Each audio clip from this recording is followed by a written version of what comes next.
What's going on, family? Thank you for tuning in to today's live. You're locked in with the Coach Smook Network, and I'm your host, Coach Smook, your favorite Alabama insider and sports media personality. Before we get rolling, do me a quick favor. Tap that like button, share the stream out, and if you're new here, make sure you're subscribed to the channel so you never miss any of the action. Now listen, if you really rock with what we're building here, I invite you to take the opportunity to support the channel by becoming a member of the AAA family. Our mantra is authenticity above all. Everything we do, our content and our community, is built on creating and enjoying quality, authentic conversations, real insight, and real information surrounding sports entertainment. Your membership directly assists in the growth of the Coach Smook Network, and every hard-earned dollar you contribute is not only appreciated, it's paid forward. We proudly make monthly contributions to various community health and awareness organizations because impact matters. If you want to get even more involved with the community, be sure to join our Discord. You can type the command right now in the live chat or head over to our main YouTube page and click the Linktree link in the description. And for those who want to support the network directly, you can donate through multiple options: Venmo, PayPal, or Cash App. Every bit of support helps us continue to grow and elevate this platform. Thank you all for the love and the support and the energy you bring every single time. Now buckle up because it's time to get into the show. Somebody type it in the chat. Say, put me in the game, Coach Smook. Let's get it.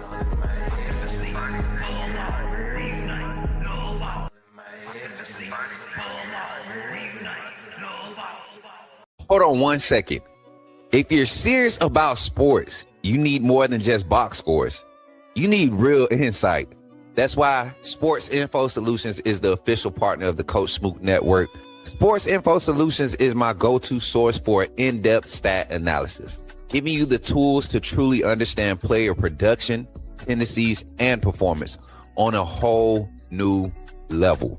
From NFL, MLB to NBA, Sports Info Solutions delivers advanced data that helps fans, coaches, and analysts see the game behind the game.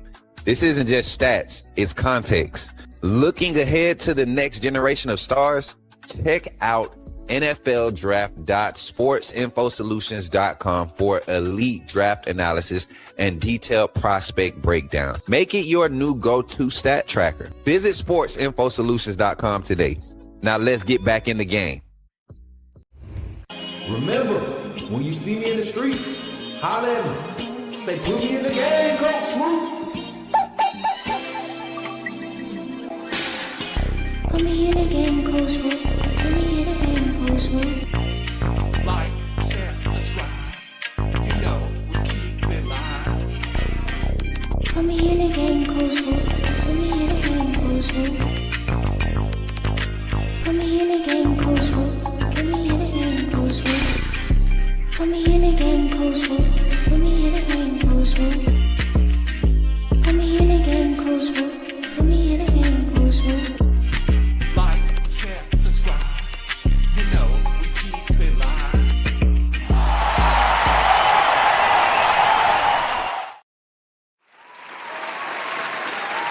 Mic up, I hear me, mic check, 1, 2, back.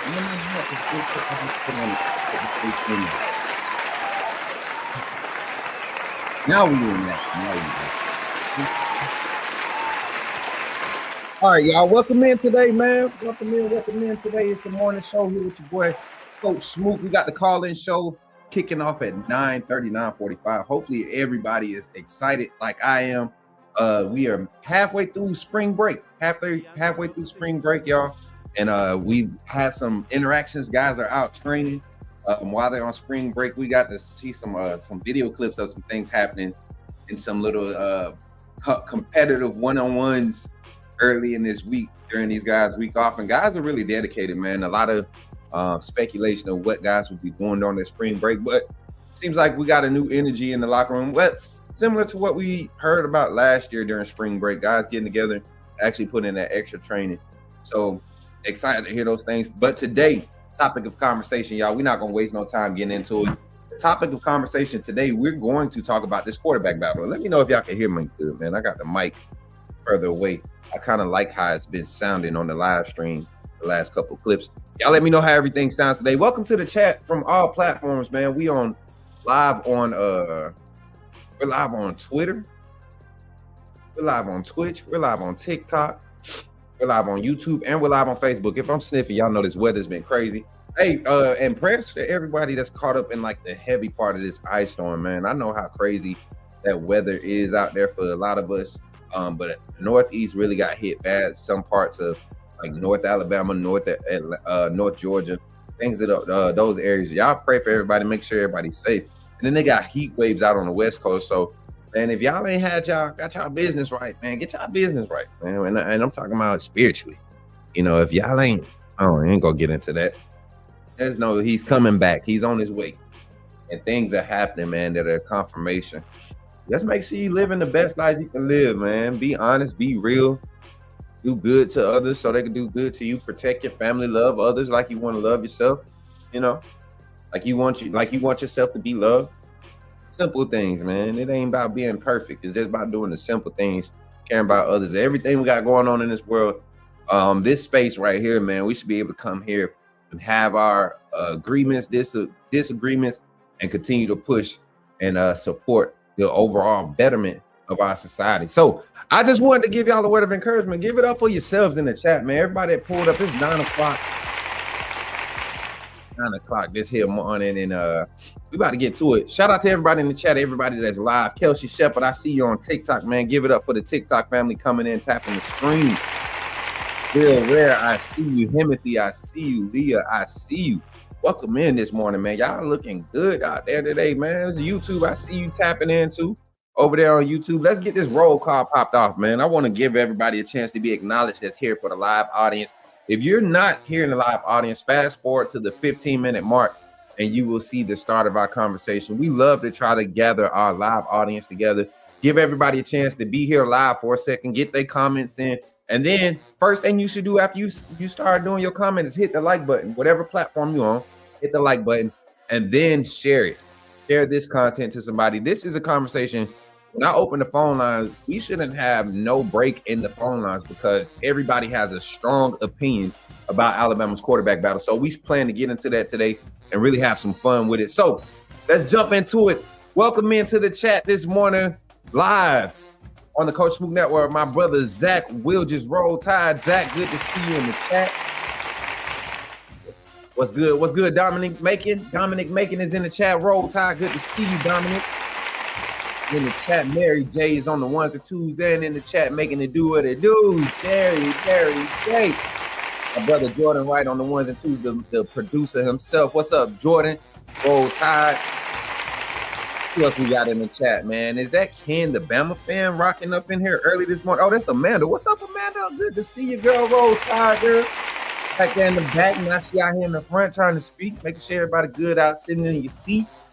Can't have y'all standing up, walking around out there in this live audience. All right, y'all need to sit down. It's like church. You can't be doing all that walking around. We are live. Also, get your butt out there too. All right, but y'all welcome in. Ken, what's good, man? Roll Tide. Good to see my brother Ken. Keelon for the win. Hey, you already know how I'm feeling, but I'm gonna give you some stuff to support that thought, man. And also, y'all, I'm gonna be on this Austin Mack thing too today, right? I'm gonna give y'all some real talk, some real flavor about this. Some real things that I know are happening and that will continue to transpire as long as both of these guys continue to progress at the rate they're progressing at. What's up, Kanisi said, roll tide. I think Keelon wins out, but I could see Max starting. Either way, we have a great shot to win it all. I think this is the year to make the real push. What's up, Kanisi's roll tide? Welcome in. My brother Sully. Is this Sully or Carter? Because we want to see Carter again, man. If y'all haven't been on TikTok to check out Sully's page, Carter is basically got my brother going viral. That little young man, he's about to be a heartbreaker, man. That young man, I tell you, holding this bottle at 3 days old. What's up, man? He said, what's happening? How y'all feeling? We feeling good, man. How you feeling? New dad, roll tide, man. Let's go. Give it up for Sully in the chat. And then my brother, Big Homie, is in the chat. He says, what's good, coach, in the AAA firm? What's good, Big Homie? Roll tide. Welcome in. TikTok, I see more comments on TikTok. Kelsey, Quell, Note, I see you. Welcome in. Tap that screen, Maddox. Tap that screen, y'all. We got to start getting our TikTok community active because they be doing a lot of forums and different talking segments. I be dropping in on some stuff. I want to get them involved on the channel here, man, and start helping these guys kind of shape up their platforms. I think it's a lot of copycats out there, but them guys, it's a lot of copycats on YouTube. A lot of guys doing the same old panel setting, but these guys, they do it in a different aspect, and it's conversational, it's interactive. They actually know what they're talking about. They're not chasing clicks. They just over there having a good time having a conversation. Man, is this my sister? What's up, Jay? That's Xavier Griffith's mom, man. Our new freshman linebacker on the scene, already making noise, man. They said, hey, he need to put on some weight. Man, not when you running a 4.45 and you covering and tackling and you able to. Man, come on. We're going to have some fun talking about linebackers later in the week. But what's up, sis? Welcome in. Make sure y'all retweet this on Twitter, man. A lot of people, I see I'm in a lot of DMs, right? I'm in a lot of group messages on Twitter, right? Share this one on Twitter. I think this is a good conversation where y'all come in with your thoughts, man. Y'all could create some good sound bites. I'm telling y'all, a lot of things y'all been saying on Twitter. I just hope y'all bold enough to say it on live. And that's what bothers me about some of our fan base. Let's get public about it. Let's talk about it. We get enough reach. We had 100 and something people in here on the Aiden Holloway breaking news. Why I show up for all the negative stuff, we got a chance to have a quality conversation about this Alabama quarterback battle. Let's get into it today, all right? So don't go nowhere, y'all. We're going to jump into the segment here on the Coach Smook Network. If you're live on Twitch, make sure you tap in with a comment. Let me know where you're watching from. If you're live on Facebook, react. And then where else we at? Kick. I don't even know if it's really working or not. It don't matter. Somebody type it in the chat. Somebody say it real loud. Say, put me in the game, Coach Smook. Jordan, let's go. You talking about Jalen Miro and the Pips? The perfect weak side linebacker, right? Put him next to the mic. I'm not going to take up a lot of time, but I want to say that I'm excited about what.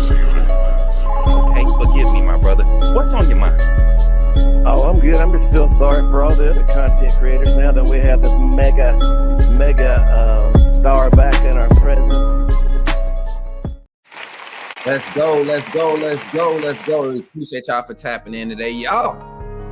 The conversation. What's up, Chef? He said roll tide, I guess. Nah, not that. Hey, don't get no fair weather horn. I know you my brother, but don't be coming in talking about no I guess and stuff. We're going to have this conversation. Phone lines opening up we're going to open up phone lines in about 25 minutes, y'all. I just want to get through this whole quarterback room breakdown. And then more specifically, the battle between Austin Mack and Keelon Russell, Austin Mack. However, which order you want to put them in. By the end of this conversation, and before we open the phone lines, you'll know, and you all know where my position stands was coming into the spring ball, but you might be surprised at some things I got to say today. All right. So let's talk about it. Let's talk about the most senior availability to the most freshmen, right? Let's start with Austin Mack. Austin Mack, you're talking about a quarterback 6'6", 235 pounds, roughly 240. The young man runs like a 4.65, 4.7, not fast, but can move.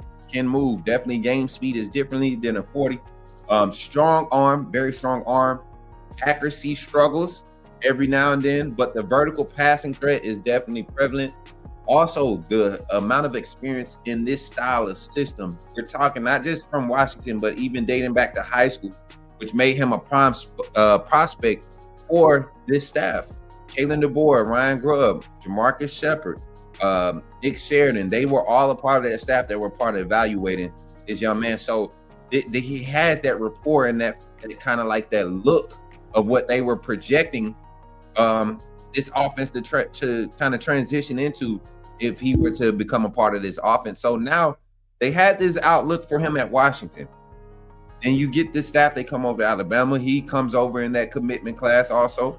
And he comes in with that class. He's been at Alabama under this staff and under this new style of this system going into his third year now.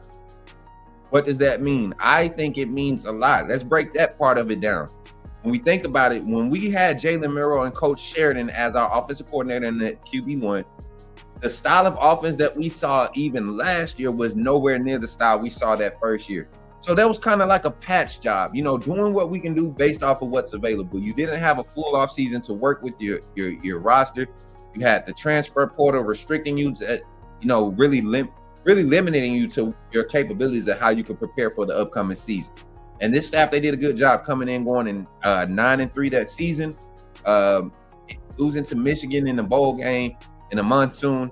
Still a winning season. One game out of the SEC championship, one game out of the playoffs. It really was in the playoffs if the ranking structure was, the top 12 teams like it was this year.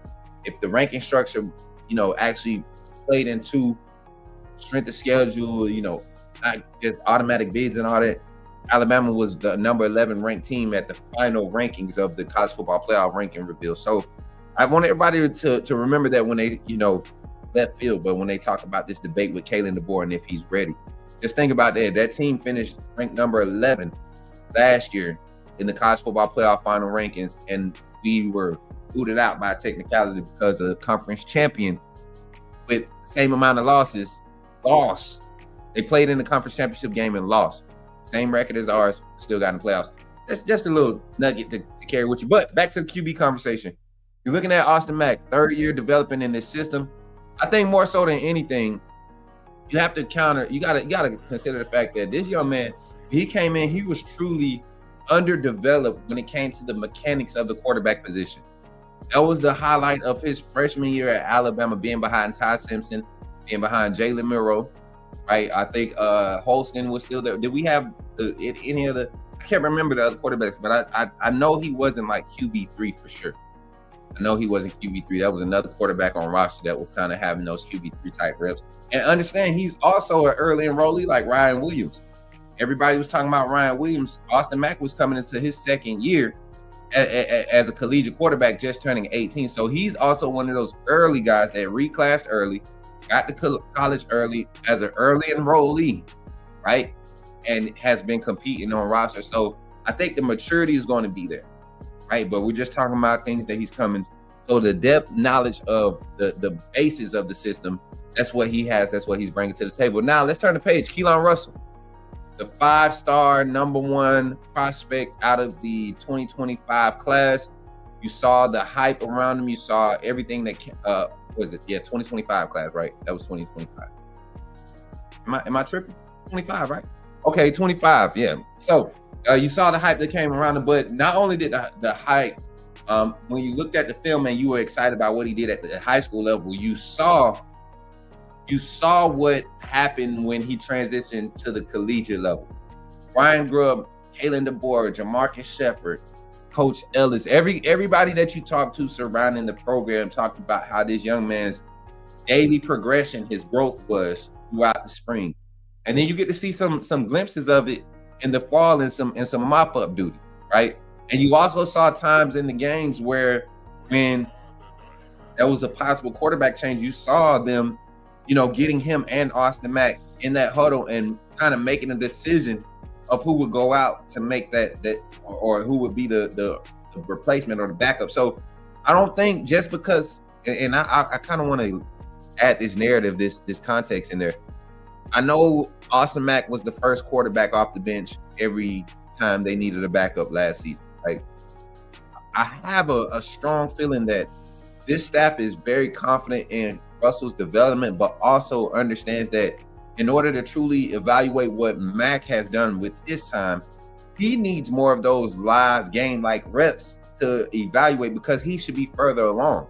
So if they throw him out there and he's not seeing the windows that he should see at the age of basically a junior, right? He's a redshirt junior this year. This is his 4th year in college. So if he's not seeing the things as a third year, and I know he's a year early, but he's had the time to be in these systems and kind of get adjusted to the speed of the collegiate learning process, right? If you're not getting any separation in those general looks, those general areas, I think that's where Keelon Russell has caught the attention of the staff, because not only was he able to transition to the collegiate level early as an early enrollee and compete, but his progressions, his completion percentage, the amount of explosives that he was producing, they were on the same level right there neck and neck with Ty Simpson and Austin Mack during the spring camp last season. And then he transitioned in the fall, and Austin Mack has a couple of tough practices, right? He had the strong second spring scrimmage, and then kind of from there, it was not a consistent drop-off, but you didn't see him grow, kind of peak there. Russell just kept getting better, and the storyline coming into the season was Austin Mack, QB2, 1A, 1B battle, Russell and Ty Simpson. And you heard the separation in the competition. It became prevalent when they established that Ty Simpson just had more command and control of the huddle, more fluid with the play calling. And that's what you expect from a guy that's been in college for 4 years at that point, right? That's what you expect. So Austin Mack I don't think he necessarily has that advantage coming into this QB battle. And then short synopsis around the other two quarterbacks, Kawhi and Kamala. I think these are two great freshman quarterbacks. I think you got the size and athleticism and the strong arm talent with Kawhi, kind of like what you're dealing with Mack. You want to get him the mechanics. You want to get him in the system. You want them both get in there and learn the system and take their time. So I don't think there'll be a real push to make these guys compete for a starting job. But I do think there'll be pressure for these guys to be like QB2, right? Give them another pocket presence, because Kawhi is even though he's labeled a dual threat, I think he can really be a strong timing pocket presence, kind of like what we saw from Tua back in the day. And I'm not saying that just because he's from Hawaii, but that's the type of system he grew up in, that timing type system. That's the type of offenses that those quarterbacks from the West Coast, the Northwest, right there in Hawaii, that's what they thrive in. That's the type of offensive systems that they kind of breed out there. So a timing system, a timing element of the vertical passing skill, passing concepts that we throw at, especially Ryan Grubb. I know he love to get vertical. Like the timing that's required for it, though, I think that's going to be something that Kawhi can kind of gain some attention in if he's, before the opportunities. And then with Tamala, just the IQ, man. Every time you talk about Jet Tamala to any scouts, any recruiters that talk about not just his QB vision and his ability to break down defenses, but the IQ that comes with understanding concepts and getting told adjustments on the fly and adjusting in real time. That's something that is highlighted about since his 10th grade, since recruiting him, his level of comprehension, of football comprehension at the age that he's at. So it's one of those things where you want to see a quality level of competition. You want to see these guys really get out there and just put it all on the field. My opinion. Let's talk about it. Let's switch the beat up a little bit. I want to get a little in depth with this for a second, y'all. Give me like 5 minutes to really break this down. We're at the 25-minute mark, and don't forget to run up the likes, run up the subscriptions, y'all. We are almost at 4.2K subscribers. Give it up for yourselves. We're almost at 4.2K. Our goal. Give it up for yourselves. Clap it up. Our goal is to get to we want to try to be at 5K before kickoff on A-Day, April 11th. So we're a few weeks away. Help us reach that goal by sharing the content, subscribing, coming over to YouTube. Subscribing is absolutely free to subscribe, but you also can become a member of the AAA family. When we get back from spring ball, and my sister, she can attest to this. She can confirm this. We're going to have some different type of access this spring. We're going to be on the scene on a different level. So definitely think about becoming a member, because my members are literally, and I will say this, I can account for maybe out of 100, and I think we got 187 members right now. I can account for 37 members that specifically went on this site, on the social media sites, Twitter, Facebook, and they did exactly what we asked all of our 100 plus members to do, with sharing the content and getting our name out there so that people can start recognizing us. And we appreciate each and every one of our members of the AAA family. So give it up for the AAA family for helping us gain that exposure. But we're going to take a quick infomercial break. We're going to take a quick infomercial break, y'all.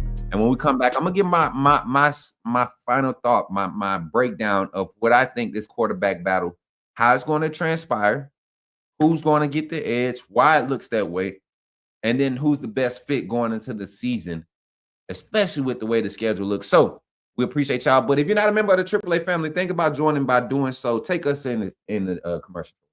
Glad you chose to stop by the channel today. Just wanted to give you an opportunity to really become a part of this community here at the Coach Smook Network. We like to call ourselves the AAA family.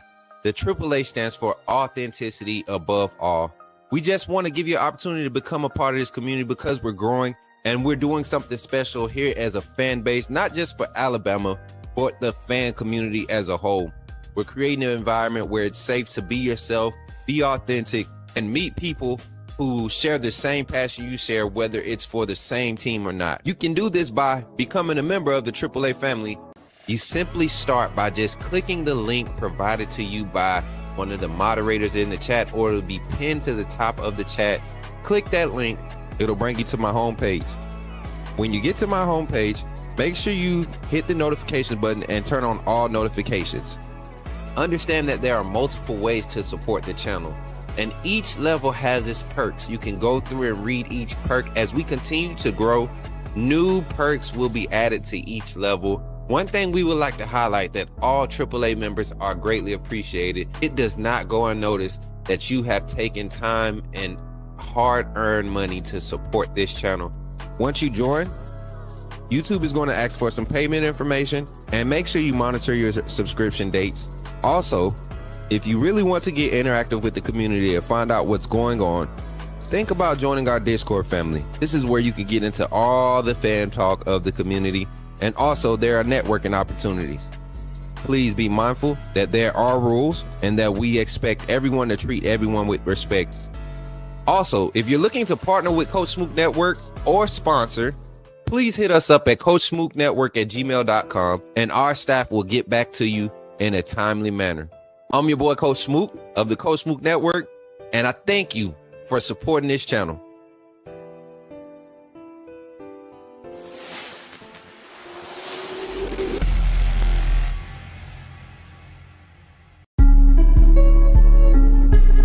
You're talking about Jalen Milroe and the Pips? The perfect weak side linebacker, right?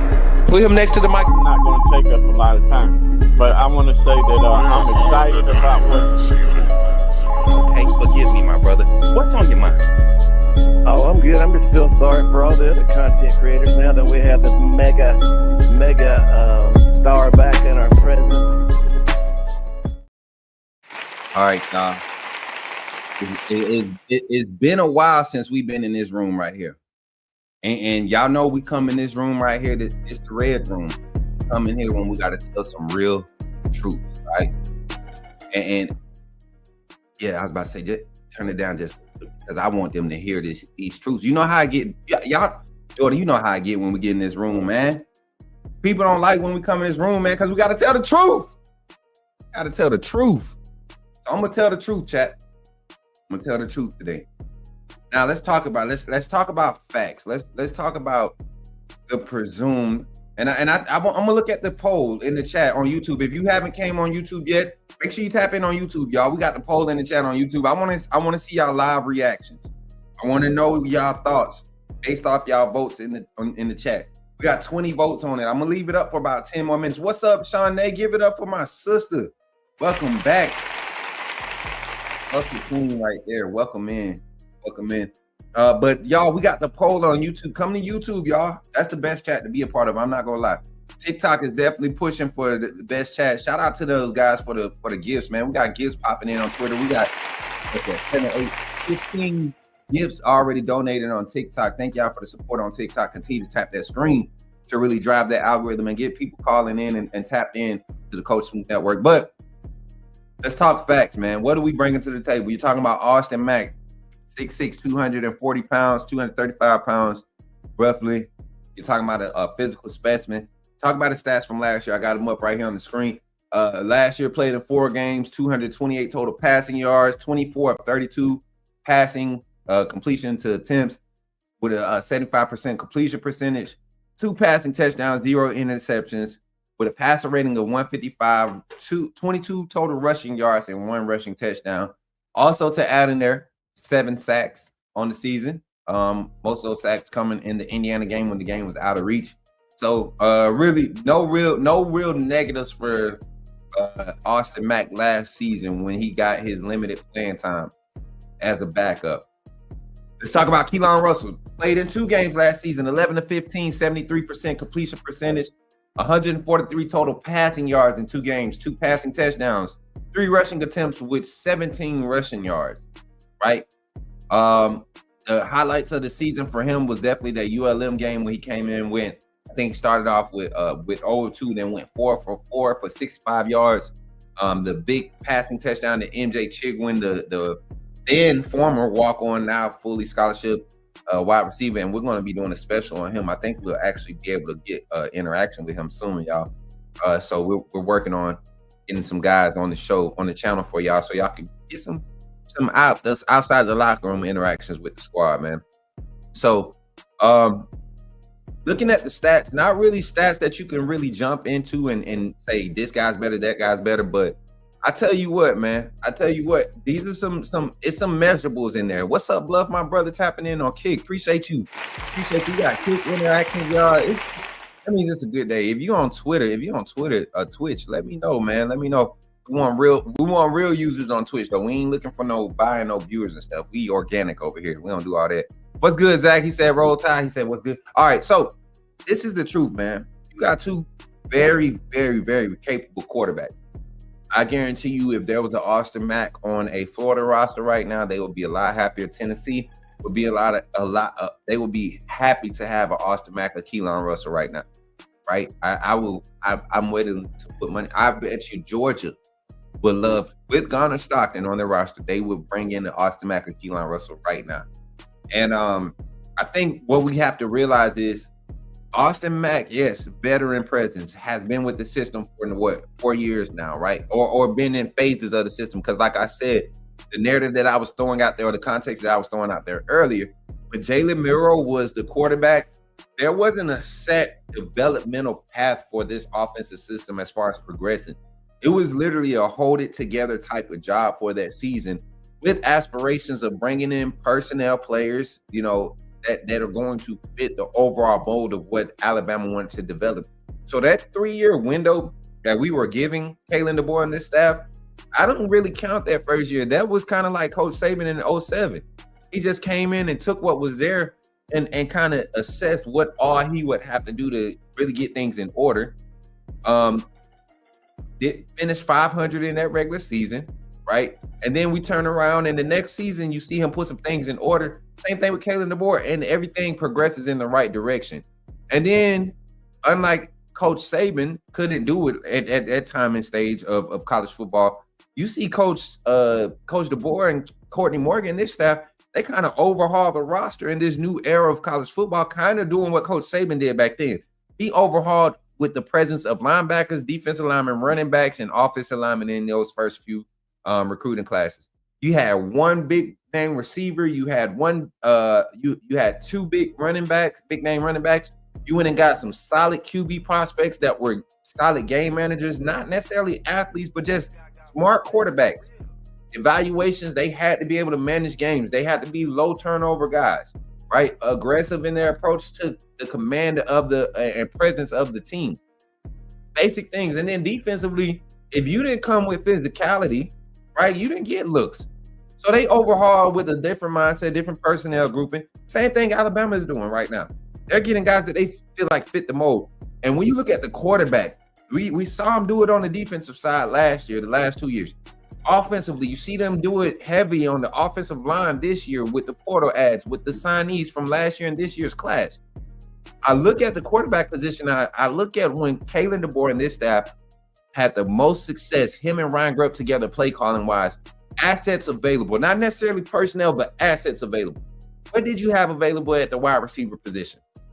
Let's go talk about what they did when they were at Fresno State before we start breaking down the quarterbacks. At Fresno State, Kalen DeBoer had a wide receiver that was 6'3", kind of like the mold of a Rome Medusa, had a couple slots, shifty guys, and you had two tight ends that you were really relying on in your passing game while he was at Fresno. Was it Fresno? Not Fresno State, y'all. Was he at Fresno? What was the school he was at? It wasn't Fresno. I'm thinking Fresno for some reason, but was it Fresno? I'm talking his profession. I don't know why I'm thinking Fresno. Why is Fresno? Oh, my little nephew just got off of Fresno State. Shout out to Andrew Mims, man. Shout out to Andrew Mims. He's a 10th grade kid. He got his first offer from Fresno State. But was it Fresno State, y'all? Correct me if I'm wrong. But you see it. You look at the personnel available, quarterback available. The first year, they had a dual threat quarterback, right?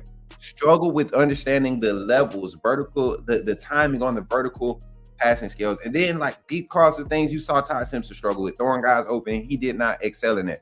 The guy that showed up the next year and threw for almost 5,000 yards in that season, I want to say he threw for 4,200 yards, 4,200 yards. He shows up and he's one of those guys.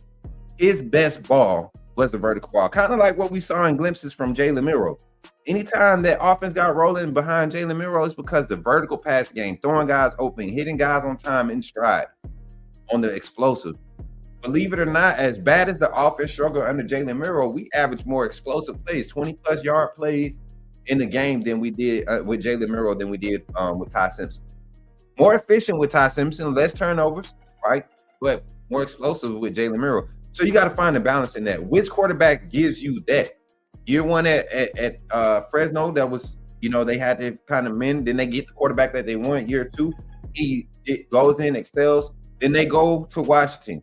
Michael Penix, who's very familiar with this Kalen DeBoer offensive play calling style, Ryan Grubb's system and his adjustments and things.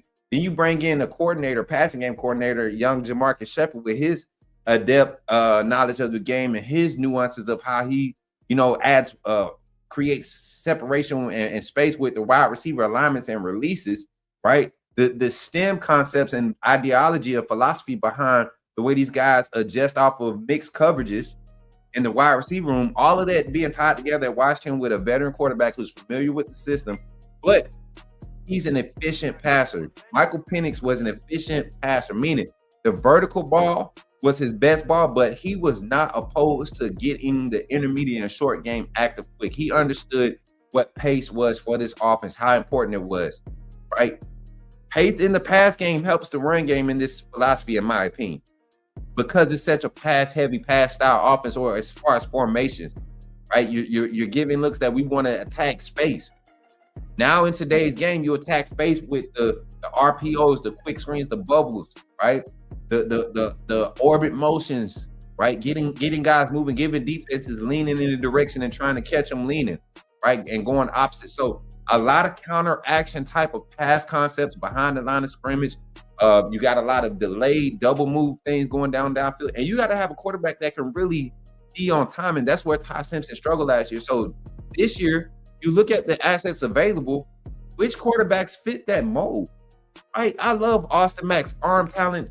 I think what he has going for him, not only does he have the arm talent, but the ball protection, right? You don't expect the guy that size to really turn the ball over heavy, right? We saw him get into some situations against Indiana.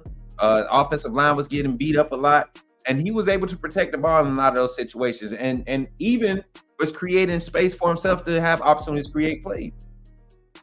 So I like what the note that he kind of left off with to end the season. That was like our last look of Austin Mack.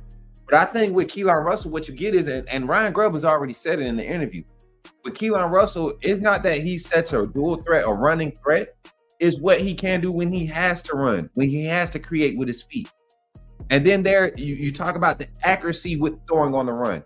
That's where I think another separation is when you talk about who has the advantage. Keelon Russell throwing on the run, it just looks more natural and fluid, and he looks a lot more comfortable throwing on the move than Austin Mack. I don't see his eyes I don't see Keelon Russell struggling to keep his head downfield. Against ULM, against Eastern Illinois, he displayed it in like 4 or 5 snaps in between those two games, and you can see that he's very confident in knowing what's supposed to happen in the play call. Now, you can expect different demands to be put upon him as the season progresses going into next season. But I think overall, when you talk about separation of skill set, Keelon Russell gets the edge when it comes to creating plays and giving your offense a chance to remain explosive, right? You get a chance to really lean on your run game, but if you have to rely on somebody's legs, an elusive asset, somebody that's very elusive, Keelon Russell is your elusive runner. I'm not saying that he's Lamar Jackson, but when you see him move on the field, the type of movement that he has is like he has that same type of feel of awareness. You think that he's getting hawked down, but that stride is nice and smooth, and he can explode on you. He can give you some explosives with his legs. But I think where he gets the advantage, and it plays into receivers like Ryan Williams, Lacier Brooks, Rico Scott, guys that really work well off of the off schedule plays, right? The quarterback scramble drill. Guys that work well. Ryan Williams benefited his freshman year from he benefited from being in the right place on a lot of the Jalen Miro scrambles, right? That's what you got to see. Guys that get active like that. I think Noah Rogers is going to be a one-on-one freaking demon. Sedarian Morgan, Derek Meadows, those guys they're going to demand over-the-top help from that X position. When you start getting into some of these switch release concepts and leaking that tight end room, the assets you have in that tight end room, leaking those guys out into the flats or getting them on seams, because you're having these triangular concepts on the defense side, these match zones. They're all the releases looking the same, but you're getting this guy end up here with this release, and then he gets the same release, and then he ends up here. Now he's attacking me in my deep third, and now he's underneath and attacking me in my curls, right? But it still looks like he's giving me a vertical. Like, that's what you're going to see. And a guy like Keelon Russell, if you're having issues with your offensive line, a guy like Keelon Russell makes that style or makes those type of receivers look good that can work off of that. Austin Mack, a guy that really needs you to win early so he could get in his rhythm, who's not his creative assets are more so when he's in trouble, tuck the ball. It's a good chance he's gonna run somebody over. He's gonna fall forward. He's not gonna take many negative plays. One thing that was reported, I'm gonna say this, and then we're gonna go into our commercial break, and then we're gonna open the phone lines. One thing I will say from last year that was a consistent with Keelon Russell, the turnover bug was not his issue.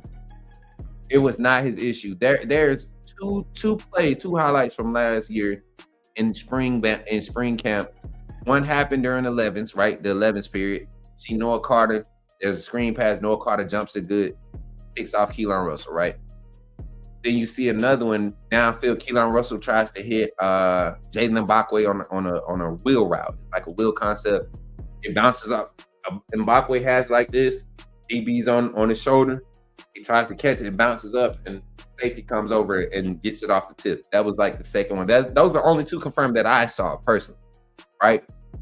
Austin Mack had a lot of bad interceptions, and I'm not talking about tips. I'm talking about, a lot of times, and I'm to his defense, a lot of his interceptions had happened against the ones. I'm talking about Ray Hubbard, Red Morgan, Keon Sabb, Dre.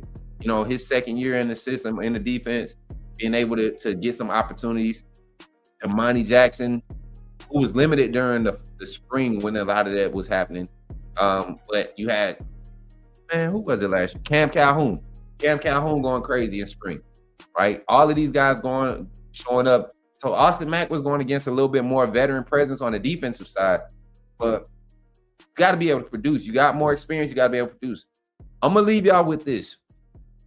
When I think about who gets the nod going into the season, and you're talking about energy for Alabama and just going into the new season, I think both quarterbacks have the equal opportunity to go out there and grab the locker room right now, right? Keelon Russell may have a little bit more hype and a little bit more public backing because of the hype around a five-star quarterback and everything that's saying. Austin Mack, you have a little bit more confidence in it because of his presence with the system, his presence in college football.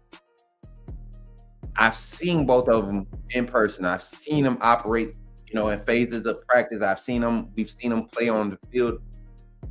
My choice, if I had the choice, it would be Keelon Russell. I just feel like you don't limit yourself. And I'm not saying Austin Mack you're limited, but I think there are certain things that Keelon Russell will create opportunities for that Austin Mack just can't do right now. Now, if you get into a situation where you got to go with Austin Mack because it's consistent, it's reliable, I think you can win a lot of games with that. I still think this is a 10-plus win team with Austin Mack. But I think with Keelon Russell, there's an edge that you see in certain quarterbacks. We saw it in Tua. We saw it in Bryce. We saw it in Jalen. We saw it in Jake Coker. I see that type of edge, but with a more even-keeled type of demeanor, kind of like Jalen Hurts and Keelon Russell. And if you think about where he's coming from, Duncanville High School, that they call that, I forget what the region of Doom or division of Doom, something like that. That Dallas area, that Dallas region, I think there's like 6 or 7 5-star prospects that just came out of that region alone in Texas.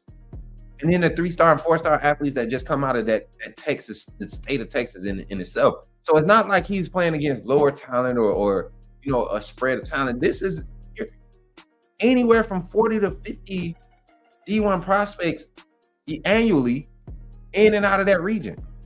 So he's seeing collegiate-like talent year in and year out. And then he comes into the collegiate level and is at the University of Alabama. And he's really competing against, some of your top prospects. And we had some guys hit the portal. They're going to be stars for Ohio State and Texas A&M and Florida and Vanderbilt. You had guys leave, and they're talking about, man, that freshman was something serious, And we have former players that's from Montgomery, Alabama that I'm privy to talk to on in passing, barbershop talk, all of that, and they talk about Russell, right? They talk about him when he first came in. And this staff has talked about it. I think this young man has enough momentum behind him. As long as he continues to progress on this trajectory, I think he'll be the starting quarterback. Austin Mack, great quarterback. I think he's going to be more than able to prove himself. If he does not get the starting job, I think he'll have an opportunity elsewhere. And I also think Austin Mack might be one of those career backups that doesn't have to play a snap. He'll get a invite. He'll get a pro day, all of that stuff. If he was to never play a snap in college football, I still think Austin Mack would get a opportunity at the NFL level. As weird as it sounds, and we've seen it happen. So I don't think that'll be the case for Austin Mack. Portal is there for a reason, but I think this year it's Keelon's for the taking. And it's not just my opinion. I'm telling you, the skill sets match up. What you want from this offense, how you want to be able to play balanced and hit those explosives when they're there. Keelon did that as a true freshman, or early enrollee during spring. In multiple opportunities. I mean, multiple different showings, multiple scenarios. He just turns it over. If there's a mistake, he learns from it. He's progressing at a faster rate. So I'm excited to see that. So that's the truth. I know everybody wants to go with the reliable, safe option, but the truth is, your guy Keelon Russell is him. He is him, and he is ready.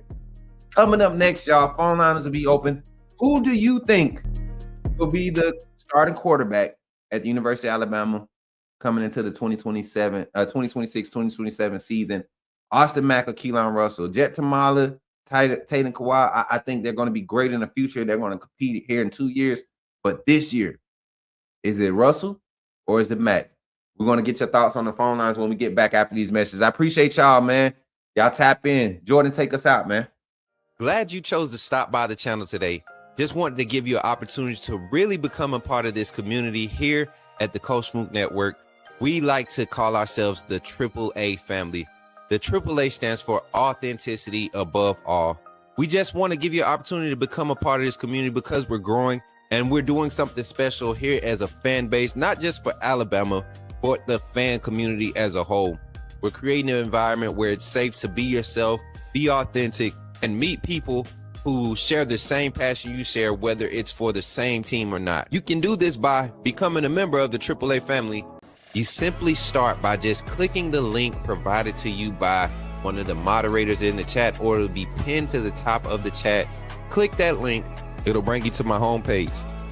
When you get to my homepage, make sure you hit the notification button and turn on all notifications.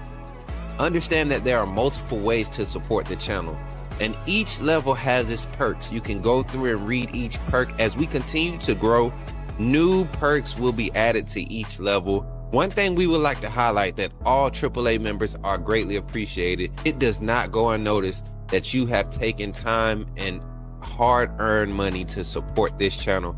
Once you join, YouTube is going to ask for some payment information, and make sure you monitor your subscription dates. Also, if you really want to get interactive with the community and find out what's going on, think about joining our Discord family. This is where you can get into all the fan talk of the community, and also there are networking opportunities. Please be mindful that there are rules and that we expect everyone to treat everyone with respect. Also, if you're looking to partner with Coach Smook Network or sponsor, please hit us up at coachsmooknetwork@gmail.com, and our staff will get back to you in a timely manner. I'm your boy, Coach Smook of the Coach Smook Network, and I thank you for supporting this channel.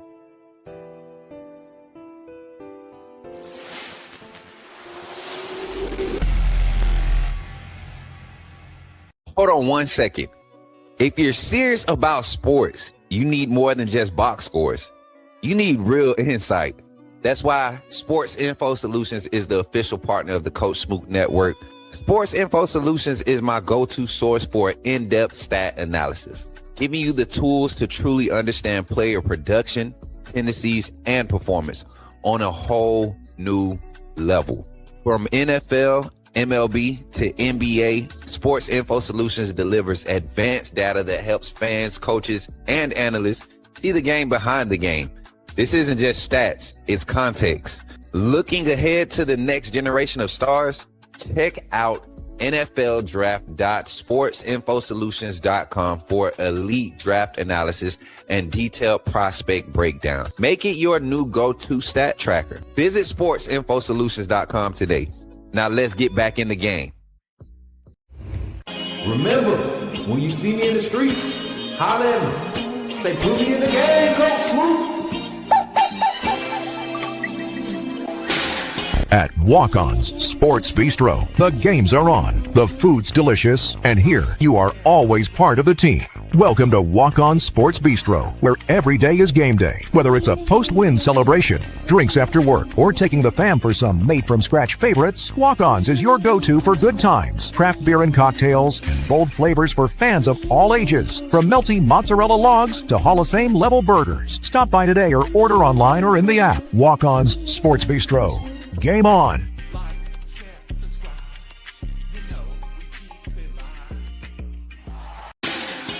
Put me in the game, Coach Smook. Put me in the game, Coach Smook. Like, share, subscribe. You know we keep it live. Put me in the game, Coach Smook. Put me in the game, Coach Smook. Put me in the game, Coach Smook. Put me in the game, Coach Smook. Put me in the game, Coach Smook. Put me in the game, Coach Smook.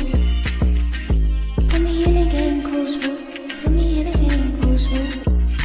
Like, share, subscribe. You know we keep it live.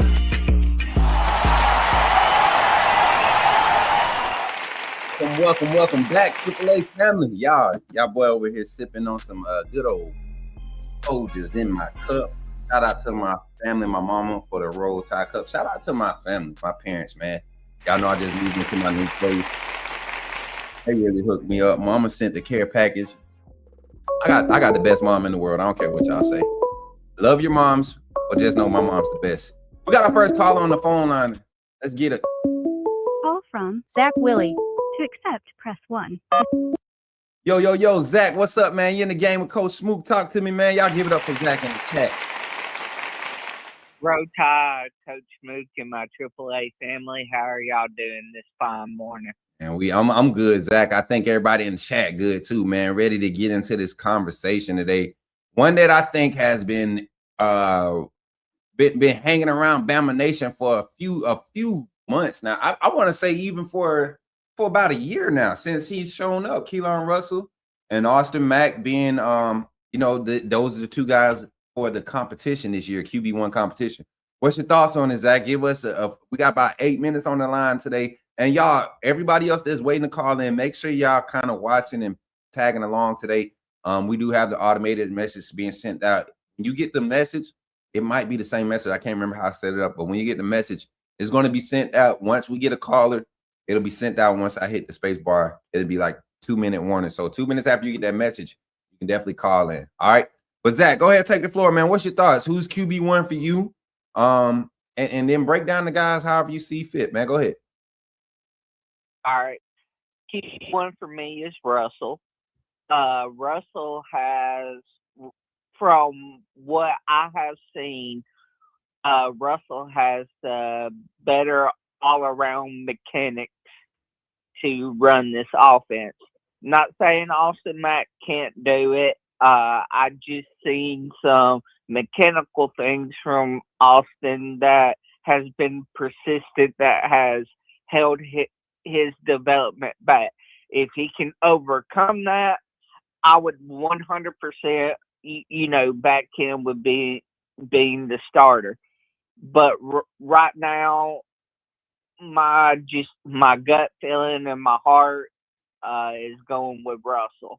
And I want to say this, Coach Smook. 2017, 2020, and 2025, we did not play or start the best quarterback those 3 years.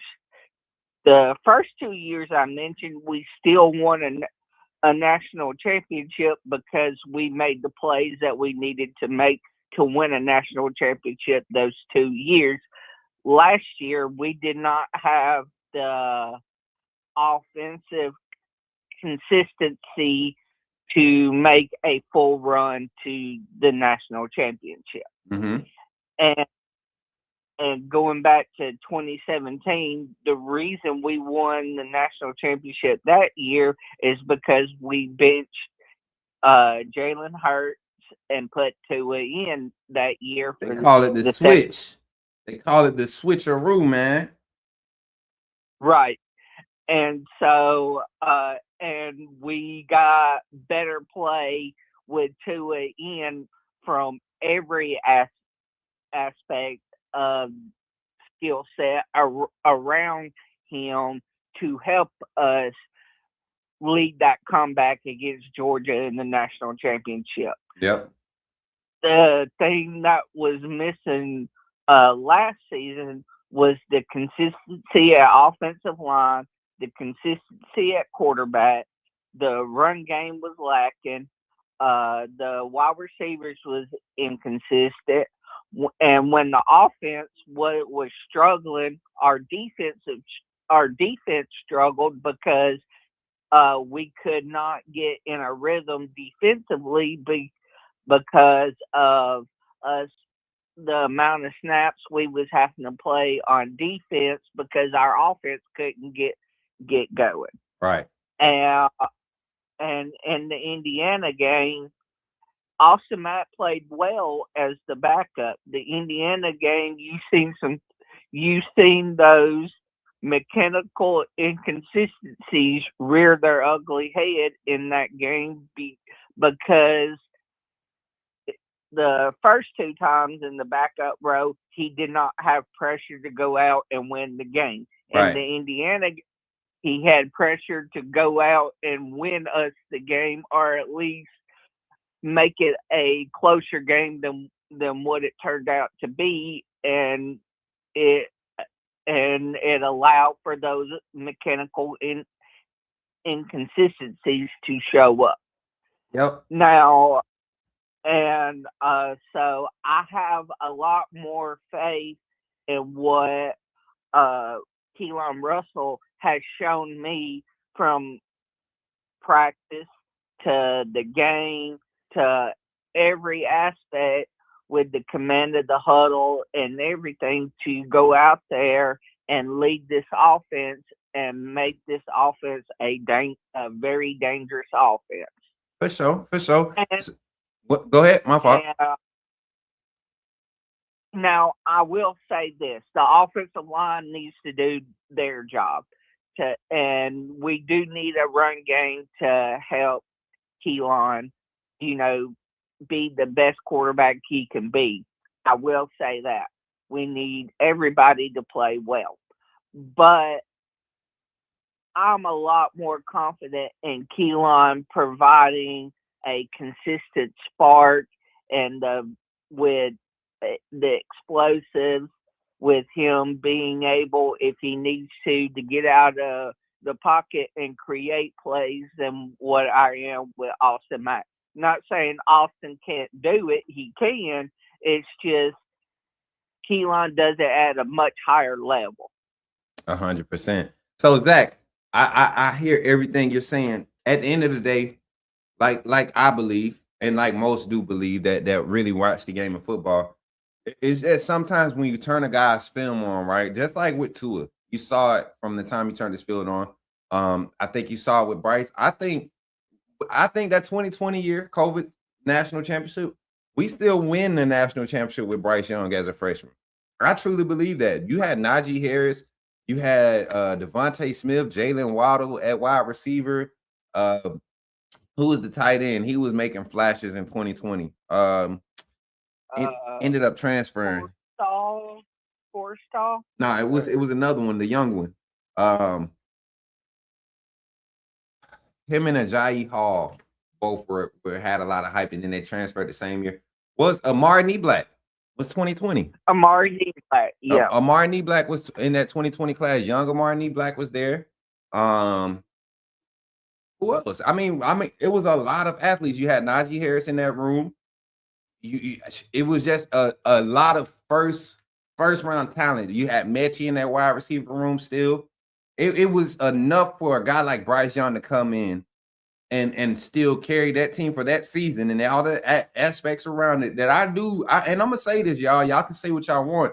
Mac Jones was a good quarterback at the collegiate level, and he had crazy talent around him, one, but two, COVID limited everybody else's ability to prepare for him week in and week out. It definitely helped us. It really helped us. I don't care what y'all say, especially against LSU that year. And then I think we got in a shootout against Auburn that year too, didn't we? 2020, wasn't that the Auburn shootout? No, that was 2019, the year before. Let me see. I'm about to pull up the Alabama. Go ahead. Is that my fault? Tua got hurt and went down with. That's when he dislocated his hip, and we had to play Mac in that game. And Mac had two pick sixes in that game, and ultimate and a false start on a punt return cost us the game. Yeah, that's what happened. The game I'm thinking about is the Alabama and Ole Miss game early in that season. Over 100 points total scored in that game. Ole Miss, Alabama, 2020. That's the game I'm thinking about. I'm trying to pull the score. 63-48 was the total score in that game. So it was like, that year, defenses didn't have the same quality of preparation time for offenses. Mac, and he had weapons. Waddle got hurt that Tennessee game, right? That was 2 weeks after. That was the week after the Georgia game. I remember that because he had a big game against Georgia. But then after that, you talking about LSU's defense? They filled in freshmen and walk-ons in the secondary. That was that year they was hurting bad on the defensive side. Like, Mac had it made, so I think Bryce would have had the same success. I think last year with Alabama's roster and how we played, we would have had the same success with Keelon Russell or Austin Mack, the way that Ty Simpson played. So I'm confident in Keelon Russell. Final thoughts as we close out here and open the phone lines up, Zach. My final thoughts is just roll tide to my AAA family. I believe this year is the year that Kalen DeBoer finally turns the leaf and is able to truly show how dangerous this offense can be with the skill sets that we have coming in this season, and just roll tide, and I'll holler at y'all later. Appreciate it, Zach. Y'all give it up for Zach Willie on the phone line in the game with Coach Smook, man. Y'all tap in today, 334-625-1121. We want to hear your thoughts. Want to hear what you got to say about this Alabama quarterback battle heating up, man. Everybody talking all this noise about their opinions and how everything feels, and everything. I want to hear it.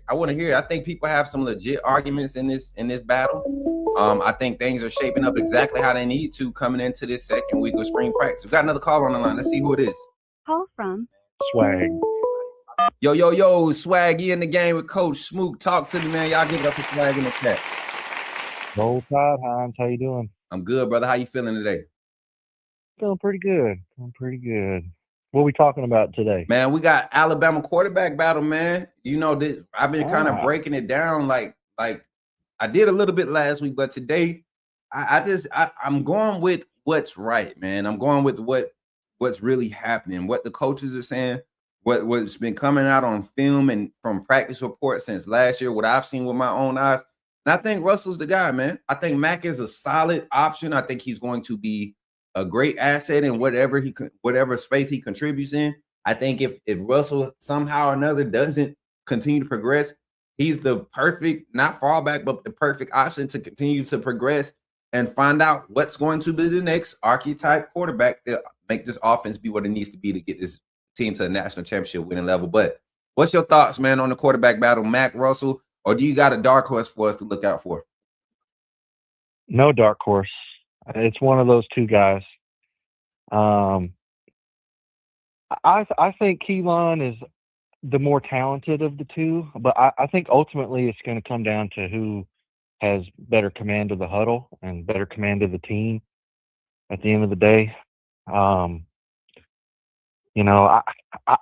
of the opinion, I don't really think this QB competition, I don't think it really, to me, I don't think it matters as much who wins it. I think both are capable of doing the job.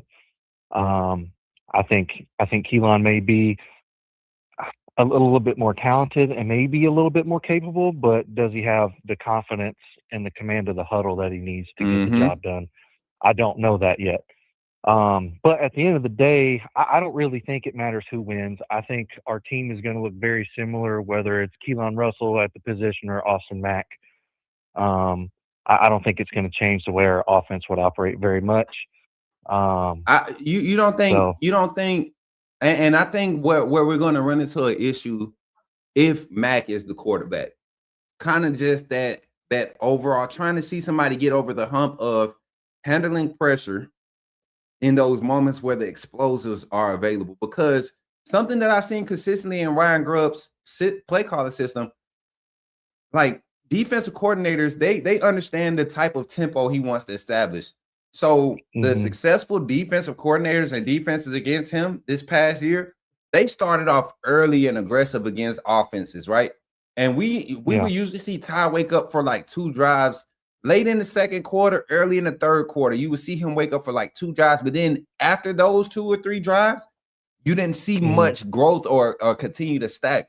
We got to have somebody that can continue to get the adjustments from the staff, but also just build on it with playmaking ability. And I think you get that with Keelon Russell. With Mack, I think because he's so system oriented and he doesn't have that natural playmaking skill set, a part of his arsenal, not that I've seen, and we watched highlight film. I've seen him get outside the pocket at the high school level and throw it on the run, but at the collegiate level, from what we've seen with his limited snaps in both years, he struggles with throwing that ball on the run, and he's more of a reliable, tuck the ball, get what you can, and that limits us. We saw that happen with Jalen Merrill. We saw what happens when you have that type of quarterback, and I'm not saying that IQ-wise he's on the same level as Jalen Merrill, but he will be a first-year starter if he gets the nod. So I think you just want to grow with the growing pains of Keelon Russell if that separation is literally what he can do with his feet.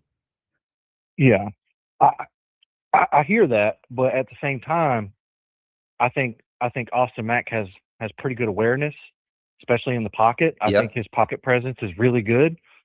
I agree. And I would much rather him not have to worry about rolling out and throwing on the run. I would much rather him get to the end of his drop, make his reads that he's supposed to make, and sling it. Yeah. Like he has he's got a rocket for an arm. Like I would much rather see him do that. I wouldn't really prefer to see either of these two guys running around having to make plays like that. Yeah. But so I mean, I don't know. It's one of those things where I think we'll be fine either way. I think both guys have slightly different skill sets. I think Keelon's a little bit more athletic, a little bit faster, throws better on the run. But I think Austin Mack has a better pocket awareness and a better, more confident pocket presence than Keelon does, in my opinion, anyway. But I don't know. It's a toss up for me. I think both guys are capable of getting it done. I'm excited to see who wins the job, but I don't know. I would say if I thought that Keelon had just as much confidence in the command of the huddle, then I would say it's Keelon all day long, because he checks more boxes if he can check that one. But I also think that that's probably the most important box that a quarterback can check is, does he have command of the huddle? Does he have command of the team? Is he confident? in that ability, right? Mm-hmm. So I don't know yet. I think we'll find out a little bit more when we have the 8A game, but I'm not sure. I'm not sure how it's going to play out. I think, like I said, I think both guys are going to be good. But if Keelon has improved on his command presence in there, then I think he has a good shot to win the job. 100%. We'll see. But like I said the last time I called, I think I'm not that worried about the quarterback position. I'm more worried about the offensive and defensive line. I want to get back to, well, you know me. You know how I like my ball. I want to watch us just absolutely physically dominate people.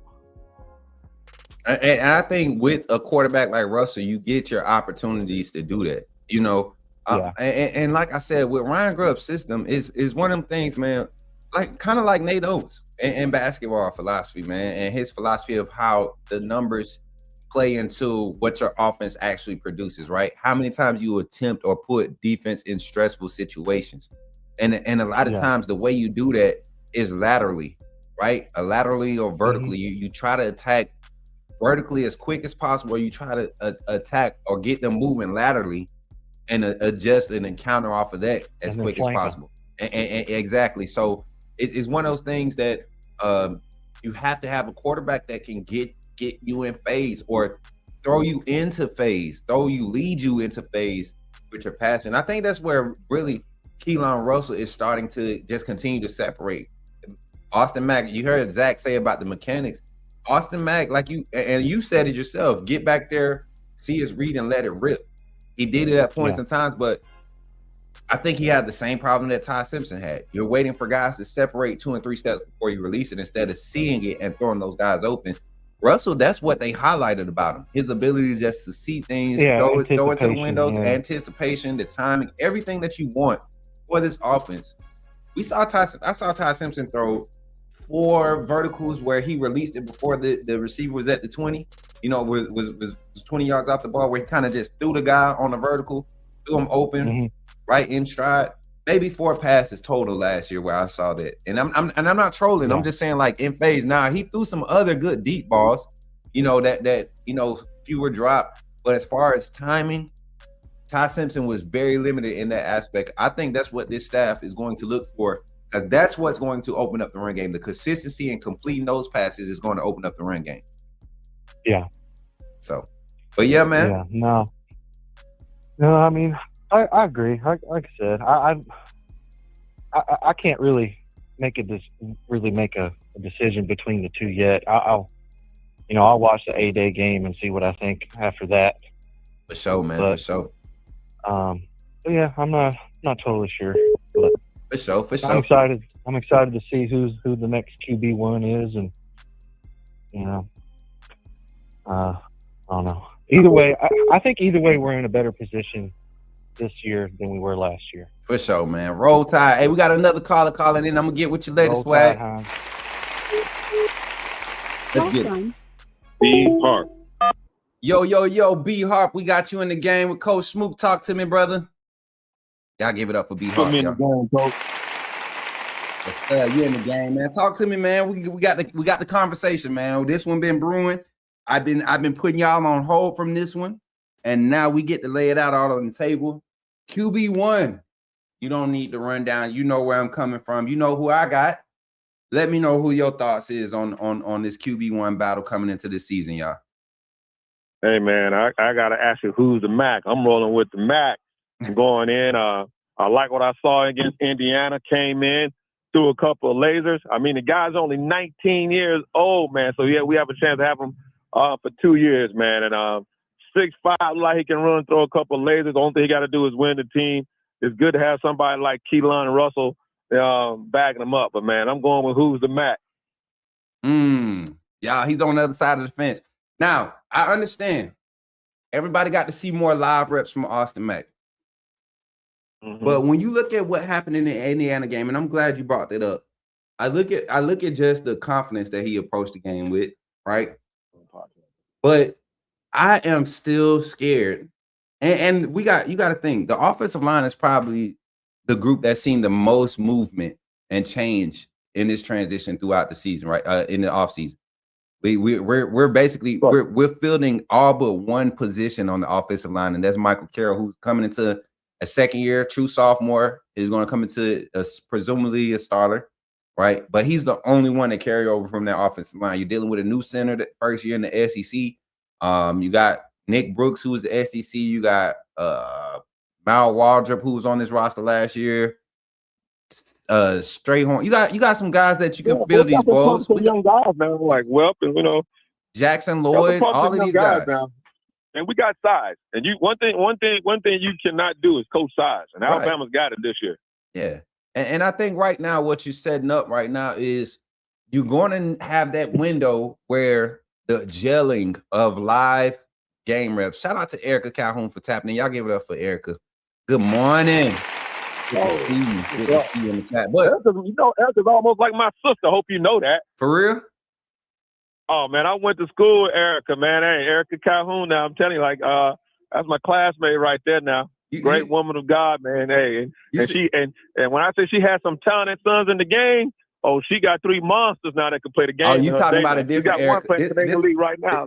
This a different she can Erica. Talk a little ball to you now. This a different Erica, man. This a different Erica. This is a different Erica. She ain't got three. She ain't got 3 boys. She got 1, and he gonna be in the league soon. Y'all know him, man. Cam Calhoun, man. This is Cam Calhoun's mother. Okay, cool. Small world. Yeah, man. That's crazy. She got the same name. She got 3 boys in the league.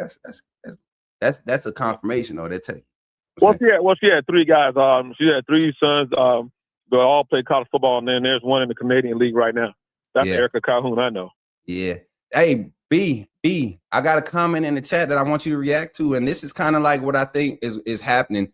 I don't think the fan base nor the people that really watch the game want to go through another year where we're kind of settling and sitting on some talent that really has the potential to take this offense to the next level.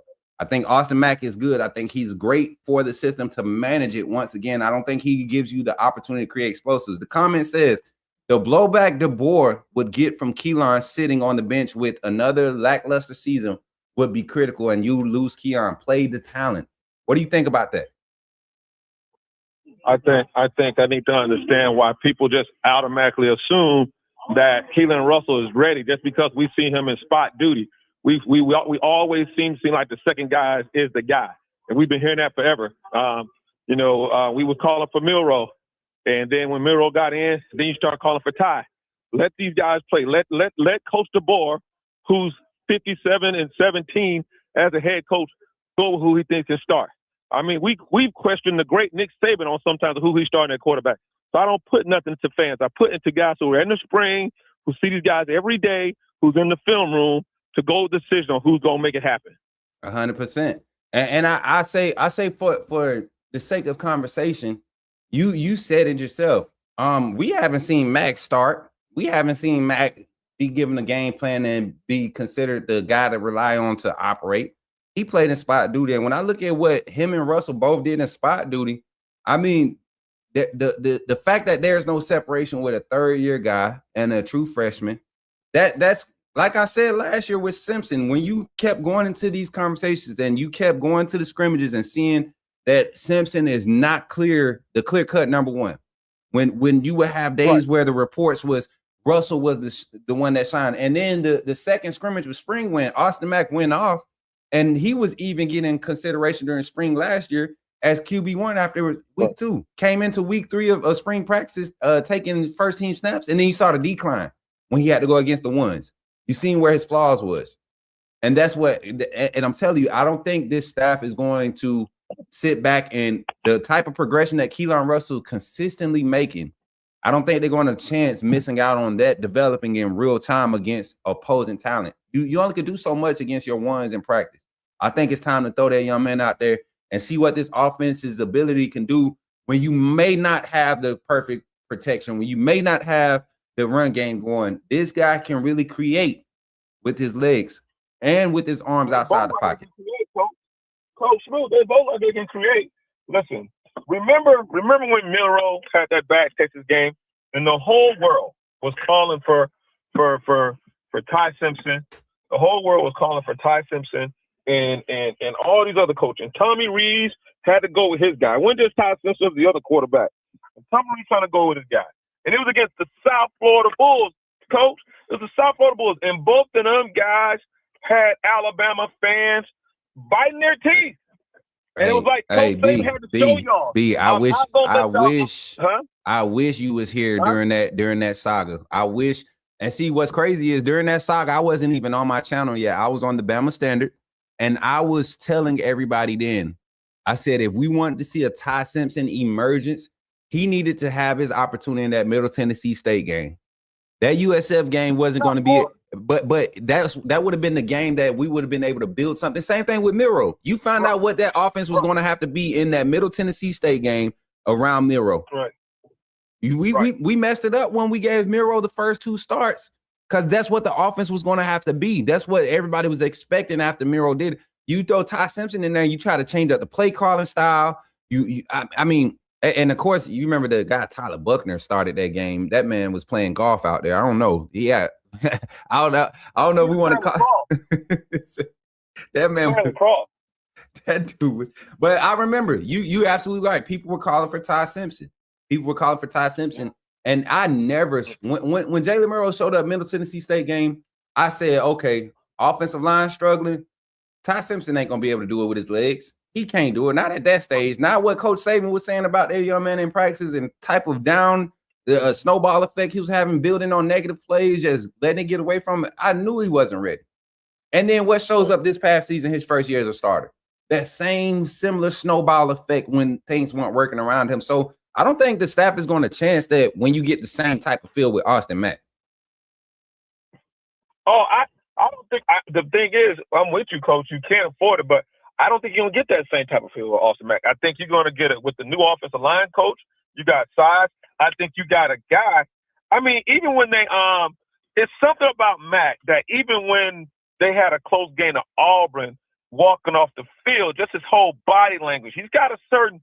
You'll have to watch him now, and just from a couple guys that I know, he does have that I talked to the coach that he's got a certain swag about him. I think now he's really been ready. Like after watching, he really bought into wait till turn. Yeah, and that's one thing Alabama has been good about all their quarterbacks, even going all the way back to like Mac Jones and these guys.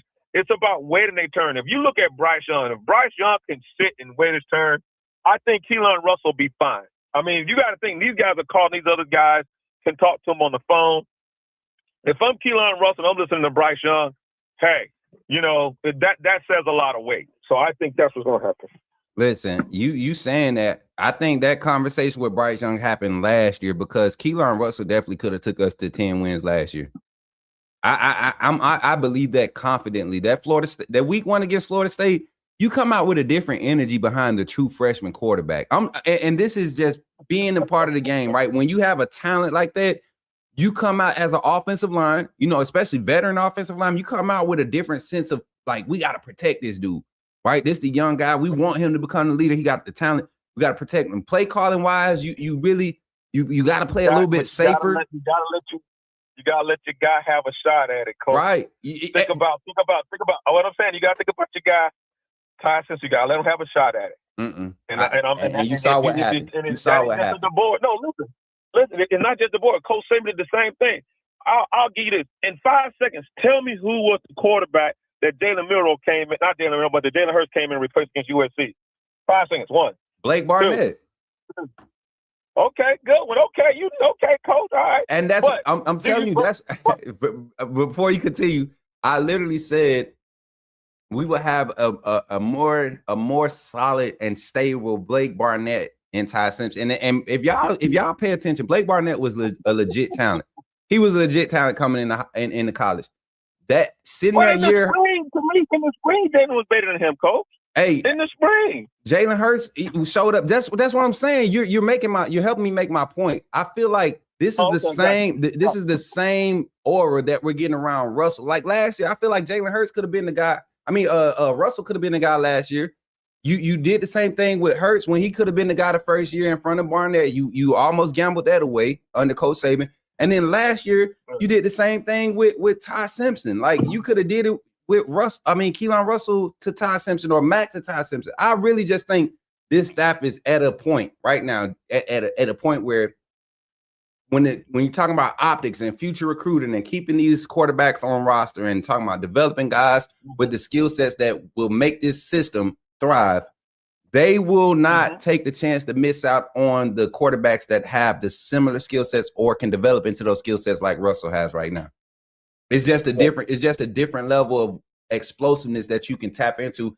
And like I said with Swag, Ryan Grubb's mindset, even though I don't agree with his philosophy, Ryan Grubb's mindset is if he can get his vertical passing attack active early, right? If he can get his intermediates going and defenses moving out the middle of the field, that's what he relies on, pulling those linebackers and safeties out the middle of the field off those hashes, and then he tries to attack with the run game. That pin and pull runs, it creates a lot more windows and options for those running backs to stick and get upfield. So that's his philosophy, and that's what works for him. You got to have a guy that can hit those. Power, they both have it. Strength, arm talent, strength, they have it. The accuracy, though, Keelon Russell gets denied by a mile. As far as being more accurate than Austin Mack? Yes. I want to see it. Like I said, it looks good. I just want to see. I just know that Indiana threw a lot of bullets, and I thought Mack did well. I don't know if Keelon was ready. If he would have been, he would have been the guy. So I don't think so. I think at that point in the season, you have a guy in Mack that's been with the program for 3 years, right? You throw him out there, and he has to manage game-like situations at this stage of his career. A true freshman, I'm not trying to throw him out there. We down by 30 points. I'm not trying to throw him out there and see if he can manage that situation. He's not. We haven't even prepared him for a moment like this. I don't even want to test him like that to go out there and hurt his confidence. These offensive linemen in front of him, these running backs that's next to him right now, he's not even going to be handing the ball off to them. Mack has been with these guys for 2 years. Let's see how he handles this situation and how he stands. And like you said, I think he handled it with the right poise. He did everything he was supposed to do, put himself in position to compete for QB1 coming into this season. I think he did handle it greatly. I think if you start the game with Austin, or you go to Austin Mack earlier in that game, you find out really what the Alabama offense could have did with attacking those guys on the ground, because he would have been a threat on the run with the run game.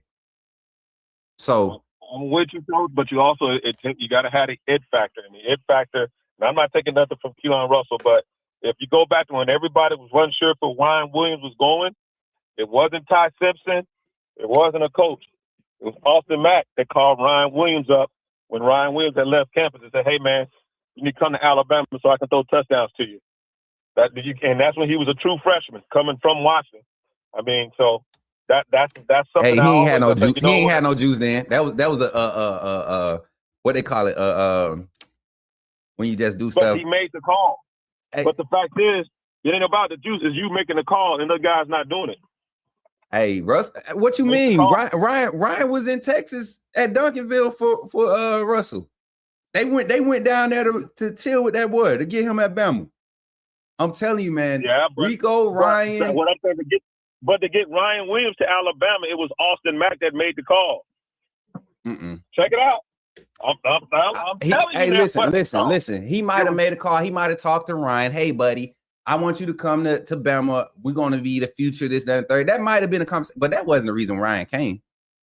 That wasn't that. Hey, Austin Mack was not. Austin Mack was not the. Oh man, I want to go and be thrown touchdown passes from Austin Mack. It ain't about the reason why. Not about the reason that's why Ryan Williams came. It's about that the guy had the character and the boldness to come to himself to make that call. That's cool, man. Everybody, hey, your phone number on the roster, they giving me your phone. Of course, I'm gonna call you. A good player, yeah. That don't. But to me, that DBs called him. Hey, Ryan, man, come be part of the team. Coach Saban just retired. What you mean? So why Ty Simpson didn't call him? Because Ty Simpson was worried about if he was going to even be at Alabama. That's why he didn't know. He didn't know if he was going. He didn't know he was going to start in front of Milroe. Come on, B. No. You're getting it mixed up. Like I'm saying, of course, whether he knew he was going to start in front of. Hey, Matt knew he wasn't going to start. He still made the call. So what are we talking about here? It don't matter. Like it was like You know what? Mack making the call is like the walk on that carries the bags. Like, yeah, man, I'm all for Bama. That's what that was. It wasn't like it was a selling point. Come on, man. Quarterback. Not when you playing quarterback, man. Come on, man.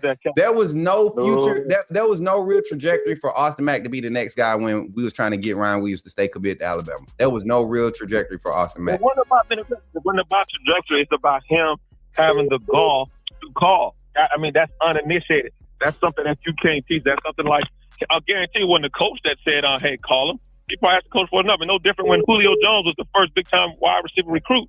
And it was Julio that they got to the point and said, man, Julio's asking for the keys to the weight room. Yeah. Those are little things that, man, you can be a high recruited guy.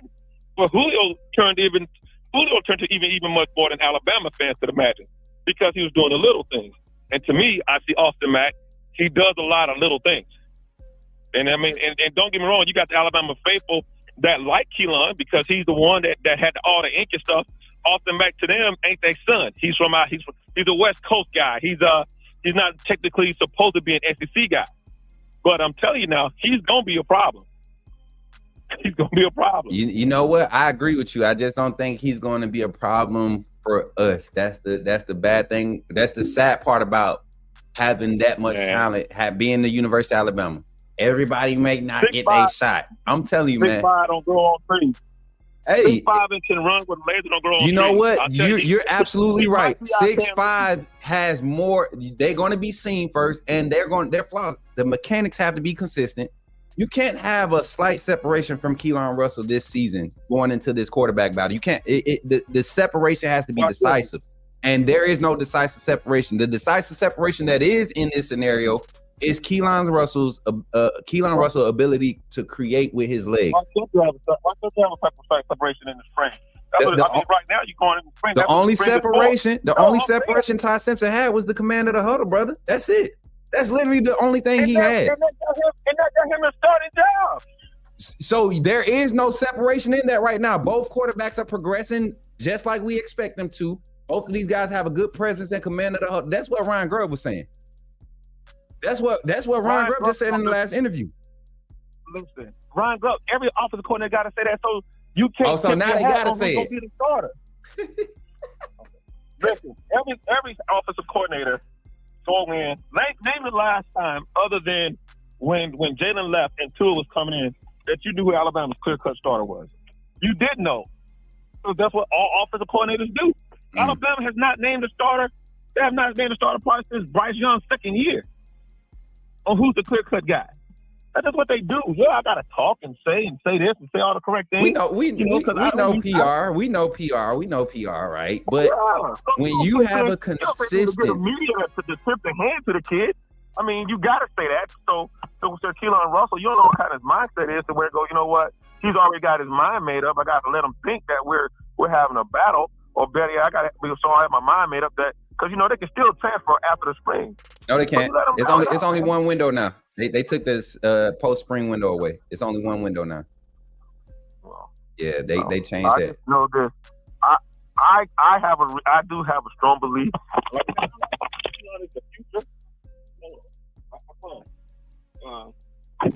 Drop my phone, but drop it again. But I do believe that Keelon is definitely a future at Alabama. I think he'll be a part of. I do believe, just like Mack, I think these guys both can win a national title for Alabama. Yeah, and I don't think Kalen DeBoer leaves Alabama before he has 2 or 3 under his belt. Ooh, that's another topic of conversation. B, final thoughts, man. We got people calling in. Final thoughts, brother. Okay, well, yeah, man. Hey, man, always enjoy the coach. Hit me up anytime. Appreciate you texting me. You guys have a good one. All right, man. You too, brother. All right. Hey, y'all, my producers is a trip. Y'all are distracting me right now. I just clicked on my private chat. Why Mary J done went outside and learned how to drive a tractor during the show, y'all. Random stuff, like random. That's what happens here on the Coach. You got producers leaving in the middle of the show to handle business, right? Learning how to drive tractors.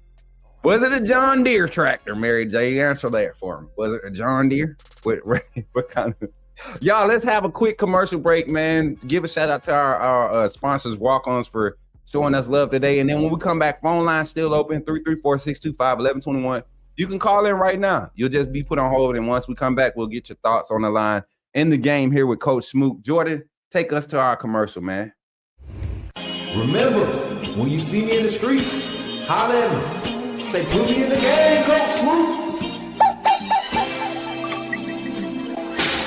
At Walk-On's Sports Bistro, the games are on, the food's delicious, and here you are always part of the team. Welcome to Walk-On Sports Bistro, where every day is game day. Whether it's a post-win celebration, drinks after work, or taking the fam for some made-from-scratch favorites, Walk-On's is your go-to for good times, craft beer and cocktails, and bold flavors for fans of all ages. From melty mozzarella logs to Hall of Fame level burgers. Stop by today or order online or in the app. Walk-On's Sports Bistro. Game on.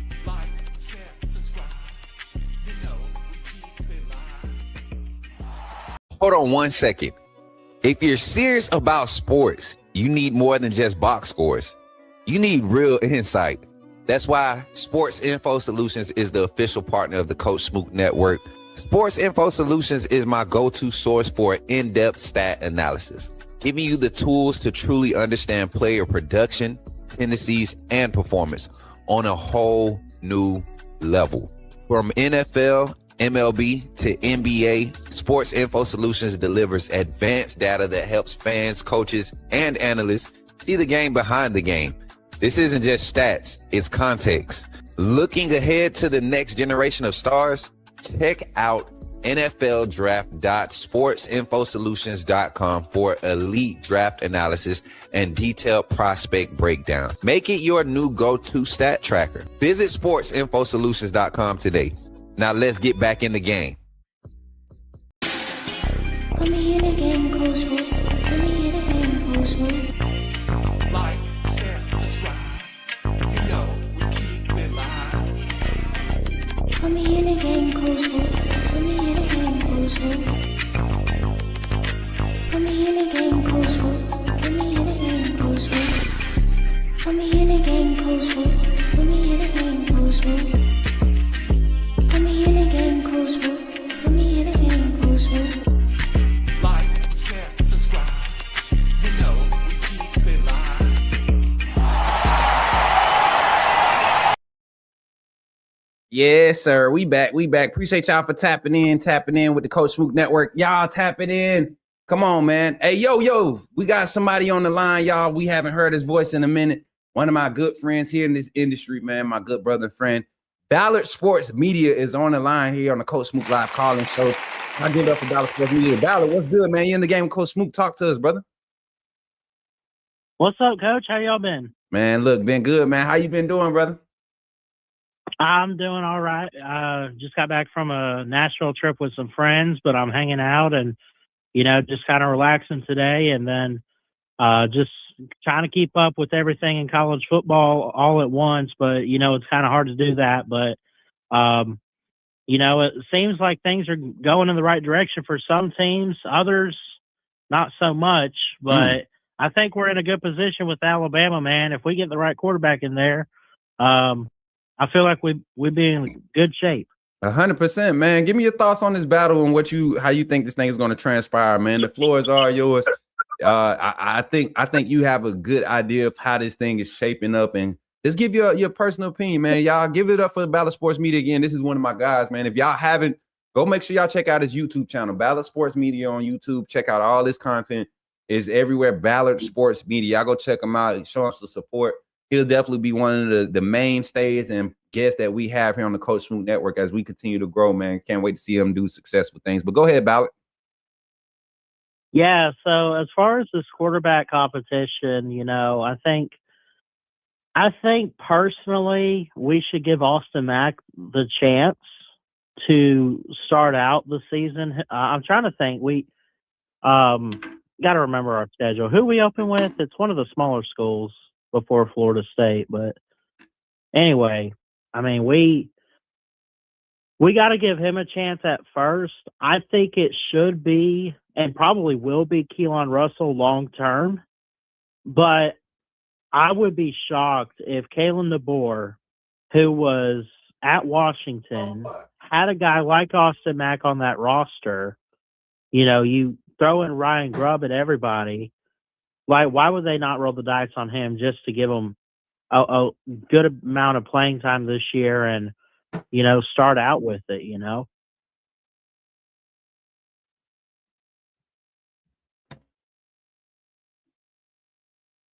Yo, Ballard, can you hear me? Yeah. My fault, man. My mic had went out. What'd you say?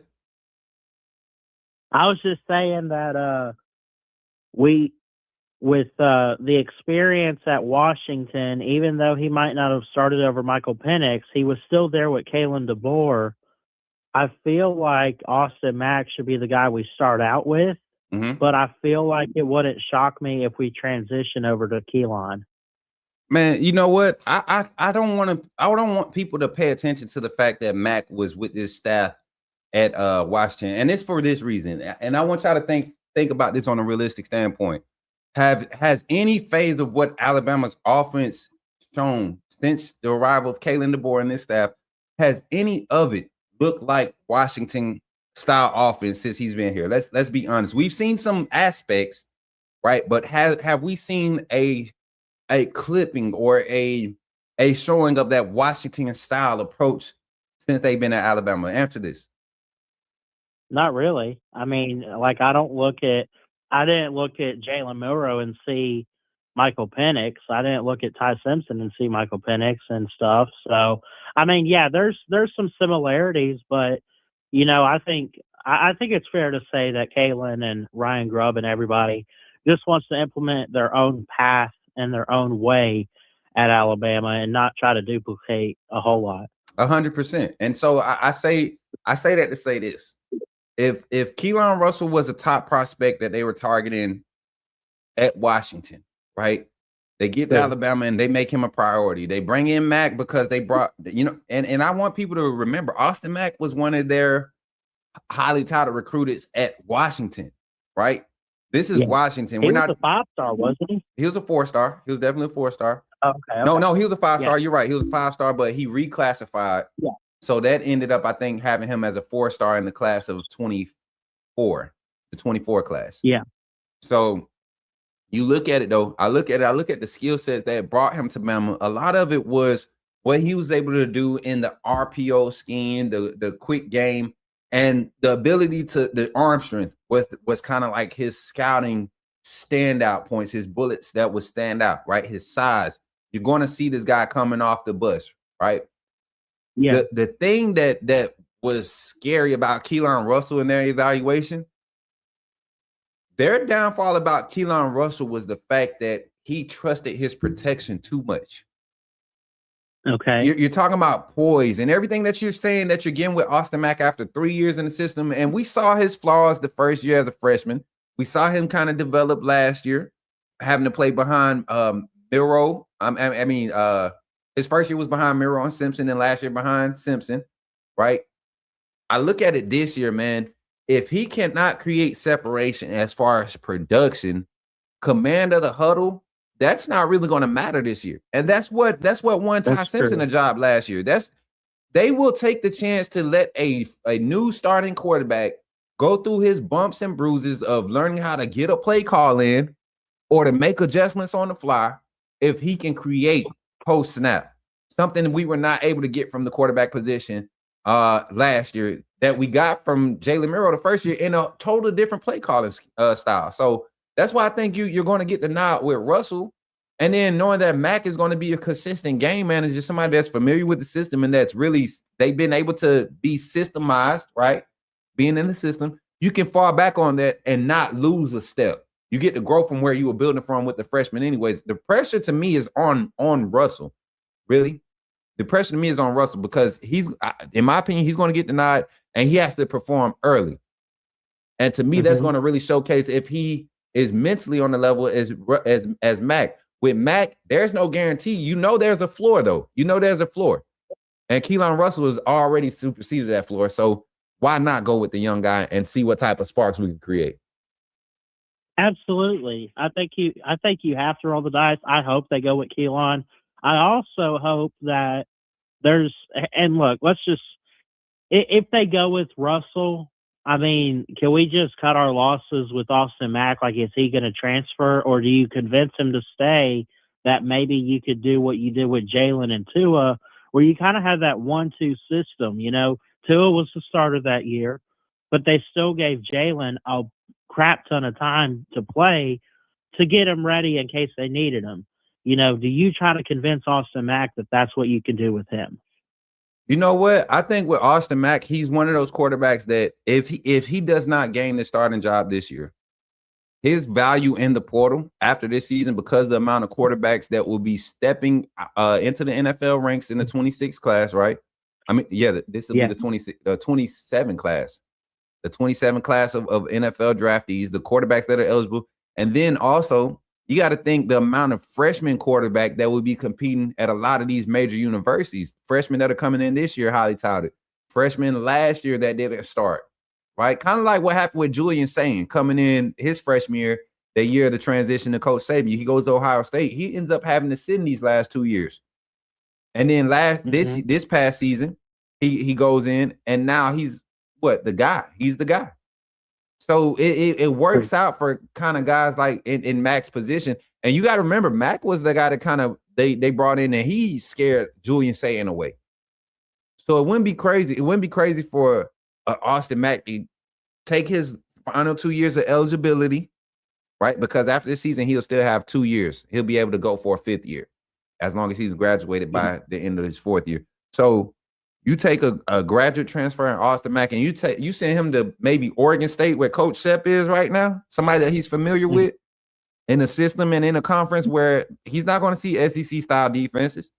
He's going to thrive. That's where he's going to have that that high draft stock, that high value going behind him, like all those quarterbacks do that play in those different conferences that we don't kind of respect, but they've got experience in other conferences or had to sit behind other quality players in other conferences, some of your big name conferences, and they transition to the NFL and have had success in recent years. So I think that might be the path for Mack. I don't think we see him at Alabama with his last year of eligibility. He will be starting somewhere else if Russell gets the nod. Now before I get out of here though, let's say if he were to transfer before the season ends, let's say it's early, and they've named Russell the starter, who do we turn to then for our next go-to quarterback? Who's our backup? Do you bring in Jet Tamala, or I'm trying to think of some names out there, but I mean, who do you turn to as backup for Keelon then? So if it's not Austin Mack, if he doesn't stick around, let's say. So and I want everybody to remember and be reminded that we no longer have a post-spring portal. We no longer have the second window. It's only that one window. That was the big major change. So a guy like Mack, this is the opportunity. You have to put your best foot forward in this window right here. Same thing with Russell. He's eligible to transfer too. All of these guys have to put their best foot forward. But you go through the season and you see how things transpire. If Russell leads us to a playoff berth, Mack, the best thing for him to do, if he doesn't feel like developing in this scheme is going to help him build some stock at the next level, he's going to transfer. And he's going to be a starter wherever he transfers to. That to me, that would be kind of like the inking of the deal wherever he goes. The system has to fit, and he has to be the projected starter. So how that plays out to me, man, you got Jet Tamala coming on the roster. You got Seaborn going to be on this roster. A lot of people think Seaborn to be a guy freshman year behind Russell that'll be able to really learn. And his second year, a lot of people expect for him and Tamala to really compete for that starting job as redshirt sophomore. Seaborn isn't he 27, or did he end up reclassifying? He's 27. You got Jet Tamala that I think Jet Tamala was the one that reclassified, if I'm not mistaken, chat. That's right. Okay. Yeah. Okay. I'm just trying to make sure we're on the same page with that one, but yeah. Yeah, man. Okay. So I might be wrong. Is Tamala the one that reclassified, chat? Y'all know this year recruiting coverage has been. All I know about Tamala was I think he was originally committed to Iowa State, and then we flipped him. Yeah. I don't know about his reclassification, but yeah, that's what it was. And he was projected to Alabama early on, and when he committed away from Alabama, it was a surprise. Not to me though. Yeah. When you talking about a guy like Tamala that really was getting like year one projections to start and all of that, you behind Russell, man. And that's why I keep telling people, like, I love Austin Mack. I think any other year, if there wasn't a Keelon Russell on this roster, Austin Mack is the starter. But there's a Keelon Russell on this roster, and he's not a true freshman that doesn't know anything about the playbook other than what the conversations we have on the phone, talking about concepts and things we want you to brush up on before you get to Bama. That's all that he had to go off of going into spring ball last year. And the separation in the competition and the choice of the starting quarterback was Ty Simpson has a better command of the huddle than these two quarterbacks right here. And one of them just so happened to be a true freshman that had 7 or 14 practices of collegiate football under his belt in a new system compared to guys that had 20 plus, 30 plus practices in under this staff. That's something to be said when you start looking at the wide scope of this competition. Mac may have got the nod last year, but he had more of a kind of like a sample size to work with. When we want to throw you in, let's see if you're going to get your 12 plays, what you do with it. In those moments, mop-up duty, you didn't separate from Russell. The stats are similar. Right. Your separation came when you came up in blowout mop-up duty in the playoff game. Those stats that you earned in that game is what separated you from Keelon Russell. So I don't see the major separation that everybody's talking about. The poise was there. I think Russell would have been under the same pressure and showed the same poise because there was no way to bring that game back. It was all about doing exactly what Austin Mack did. I think you get that with both quarterbacks. Separation-wise, I'm going with Russell, man. Final thoughts, Ballard, as we get ready to open, get off this phone line, brother.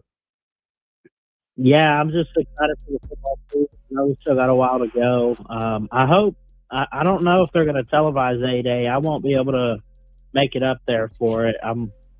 But I'm excited to see who starts at quarterback. I think it is going to be Keelon. That's my final words right there is Keelon Russell all the way, man. I mean, I'm fine either way as long as we can bring a title back to T-Town, man.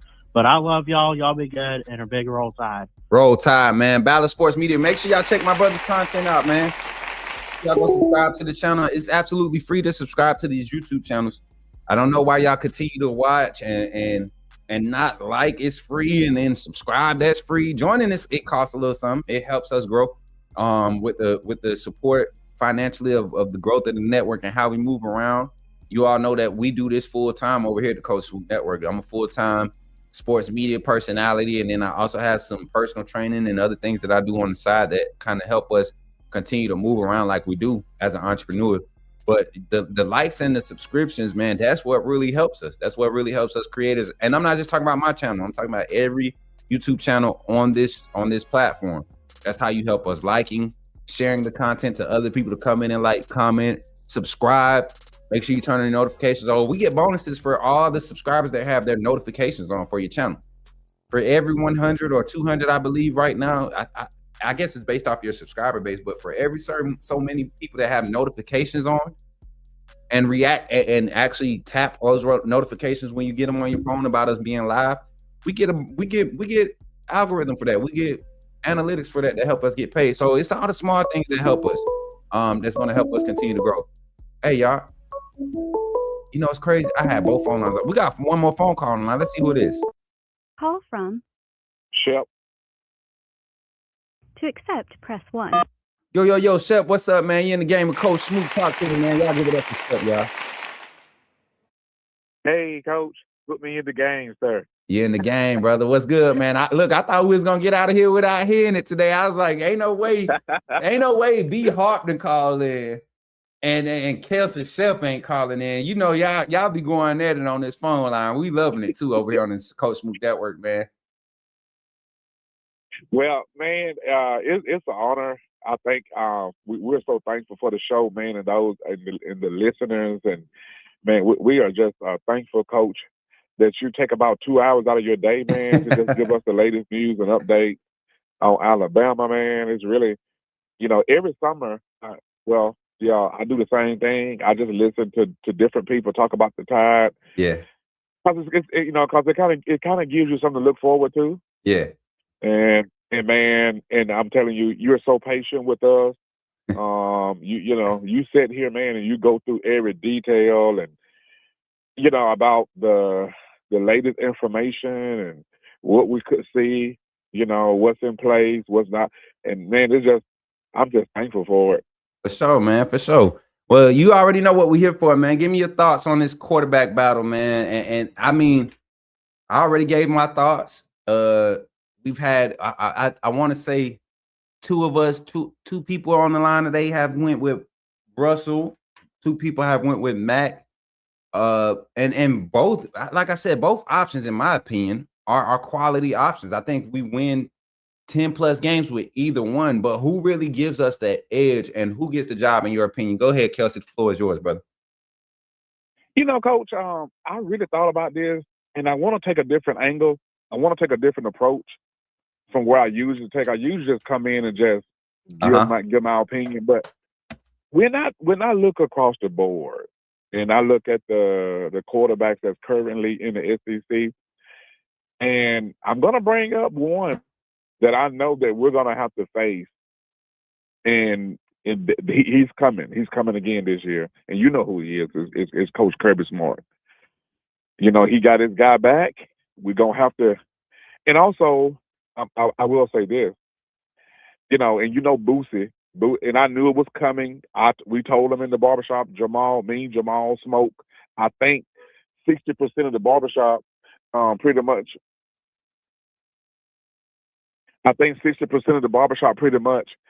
have already stated that LSU is coming. And Coach, back in the day, the title came through Auburn and LSU. Like Bama had to beat those two teams. Yeah. Not to go to the SEC championship, but to go to the BCS, right? Mm-hmm.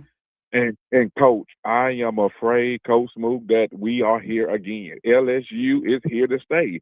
I don't care what nobody says. So when I look at Alabama starting quarterback, I look at LSU, and they got one in. Lane Kiffin got his guy in. And I got to look at Georgia. Auburn, that boy, but Auburn, he big. I call him Cam Newton number 2. I'm just going to go and put it out there. I tell my Auburn fans, I said, listen, y'all got a Cam Newton number 2. Now, can they put it together? That's yet to be seen. So when I look at Alabama quarterback situation, I look at Keelon Russell, and I look at Austin Mack, and I compare him to Georgia's quarterback, and I look at LSU over there. Coach, can Keelon Russell, man, can he come in his first year? We know the intangibles are there. We know the ceiling is high there. But can this guy come in and beat the Georgia quarterback? And do I think he? Absolutely, I think he can. Can he rally his troops, his receivers, and can he? Will the whole team buy in? And can he rally Alabama to not only beat Georgia, but to beat LSU? Lane Kiffin gonna bring it? He's gonna bring it. We can't be naive to Lane Kiffin. Everything is in place down there, and we ain't talking about the money. Even if Lane Kiffin didn't spend $40 million, if he did it in Ole Miss, he's gonna do it at LSU. Nick, it's a gold mine. What are we talking about? It's been like that for years. He has no competition in that state. He's almost like the Goliath in the Bible. Like, who with this uncircumcised Philistine that can come out here and challenge me? Who's going to challenge Lane Kiffin in Baton Rouge? Well, hey, challenge it, bro. I gotta hit the brakes on this conversation. What is your infatuation with Lane Kiffin? This man has not beat anybody worth talking about. He just got whooped up by Kirby Smart in the regular season last season, right? He hasn't beat Kalen DeBoer, right? He's lost to Steve Sarkisian. Like, what has Lane Kiffin done? He bailed on his first opportunity to be a playoff coach. He bailed on it to go to LSU to do what? Stack a roster. And you're talking about his quarterback. We're talking about Sam Levitt. All that hype that Sam Levitt got outside of the SEC, you think he's gonna have it? Man, come on, bro. And he had trained that. Okay, I hear you, but Coach, okay.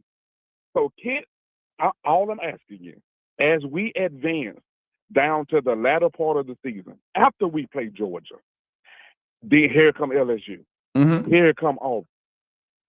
Coach, we got to ask ourselves, which one of those dudes will be able to march Alabama Crimson Tide on that field and beat those infamous teams that we got to beat, much less the ones that we got to get in the playoffs. And my pick is Austin Mack. I'm sorry.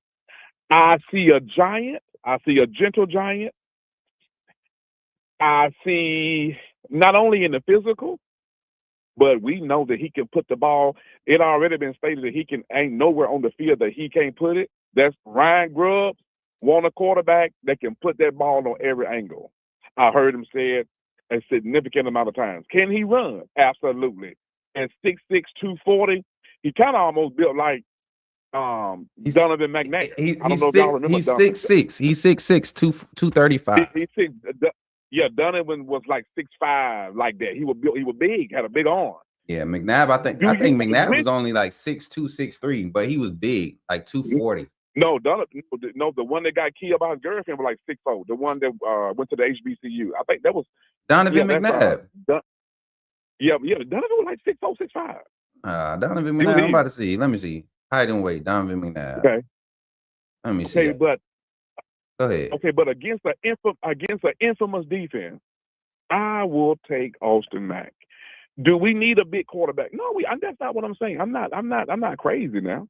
But I'm just saying, brother, I'll take him laying on a defense along with our running back, along with our offensive line.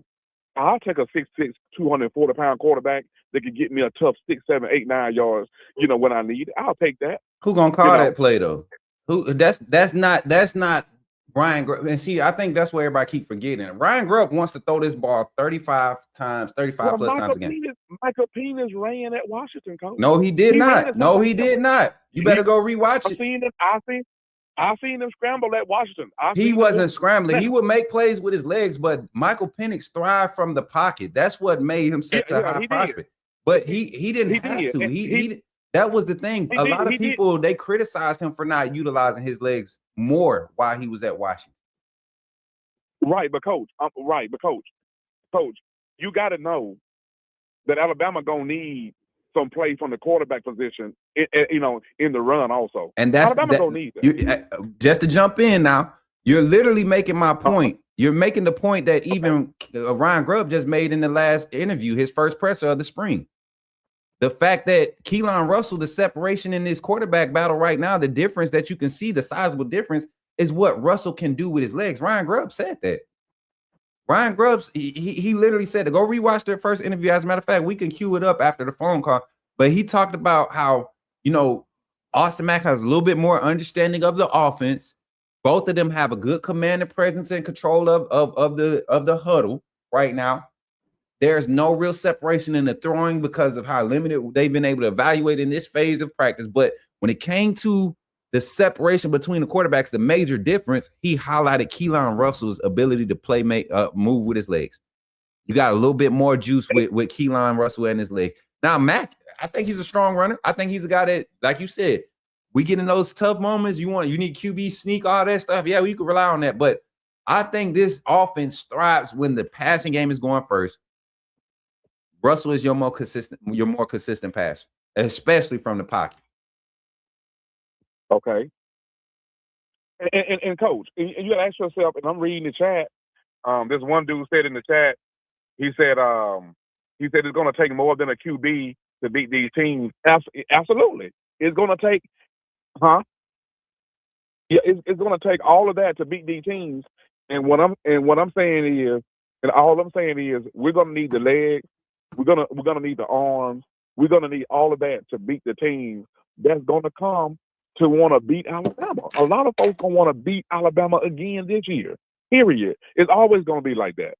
So we got to go with the quarterback that we know that is capable of beating anybody that we face. Period. Can both of them do it? Absolutely. Will both of them do it? We don't know. But I came on here the first, and I told you, I said we could see both quarterbacks because I don't think Keelon Russell would transfer. As a matter of fact, he already said it. And I don't think Austin Mack will transfer. I think the Bama coaching staff is bold enough to put packages in for both quarterbacks. Talk to me, Coach. I don't think so, man. I think they're capable. I think they're capable, but you're not gonna do that when you have a guy that can do everything for you. Like the run game is not limited with Keelon Russell. It's actually, to me, is more of a running back centered run game with Russell. And then the fact that he can give you an asset because of his playmaking ability or his legs. He's faster than Mack. He's not bigger, but Keelon Russell ain't small either. 6'3", 195, 200, pushing that 205 right now. That's like your prototypical quarterback size at the next level. That's what you want. Right. You look at your Lamar Jacksons, you look at even Pat Mahomes, like these guys not 6'6", 6'7". They not Cam Newtons. And Cam Newton, you saw what Cam Newton's issue was: strong arm, accurate deep ball. The intermediate's inconsistent, short game inconsistent, but can create and get the tough yards with his legs when needed. I understand that's what that in that phase and era of college football, that was great. But this era, show me one that's doing it like that now. You had Taylor Green at Arkansas, right? That man, when the type of offers he was getting in the portal, if he would have jumped in the portal to go anywhere, it was the reason why he stayed at Arkansas and continued to develop. Nobody really wanted to bank on another big dude that couldn't be accurate in the intermediates. You got wide receivers. You got to get these guys the ball quick. Timing. Vertical concepts got to be accurate consistently. If Mack doesn't clean up those mechanics and hitting those passes in timing, Keelon Russell going to run away with this race, man. I don't think, I'm going to say this, and I'm going to get off your line. I'm going to be a good boy today. I don't think Austin Mack has a lot to prove. I think we saw that last year. I think when he came in the game last year, the tempo of the game went up. I think we felt a fresh breath when he went up, and that was against my boy Ty Simpson. I think Austin Mack is an immediate game changer. I challenge anybody in America on what I just said. Tell me, anybody in America, come on here and tell me I'm lying.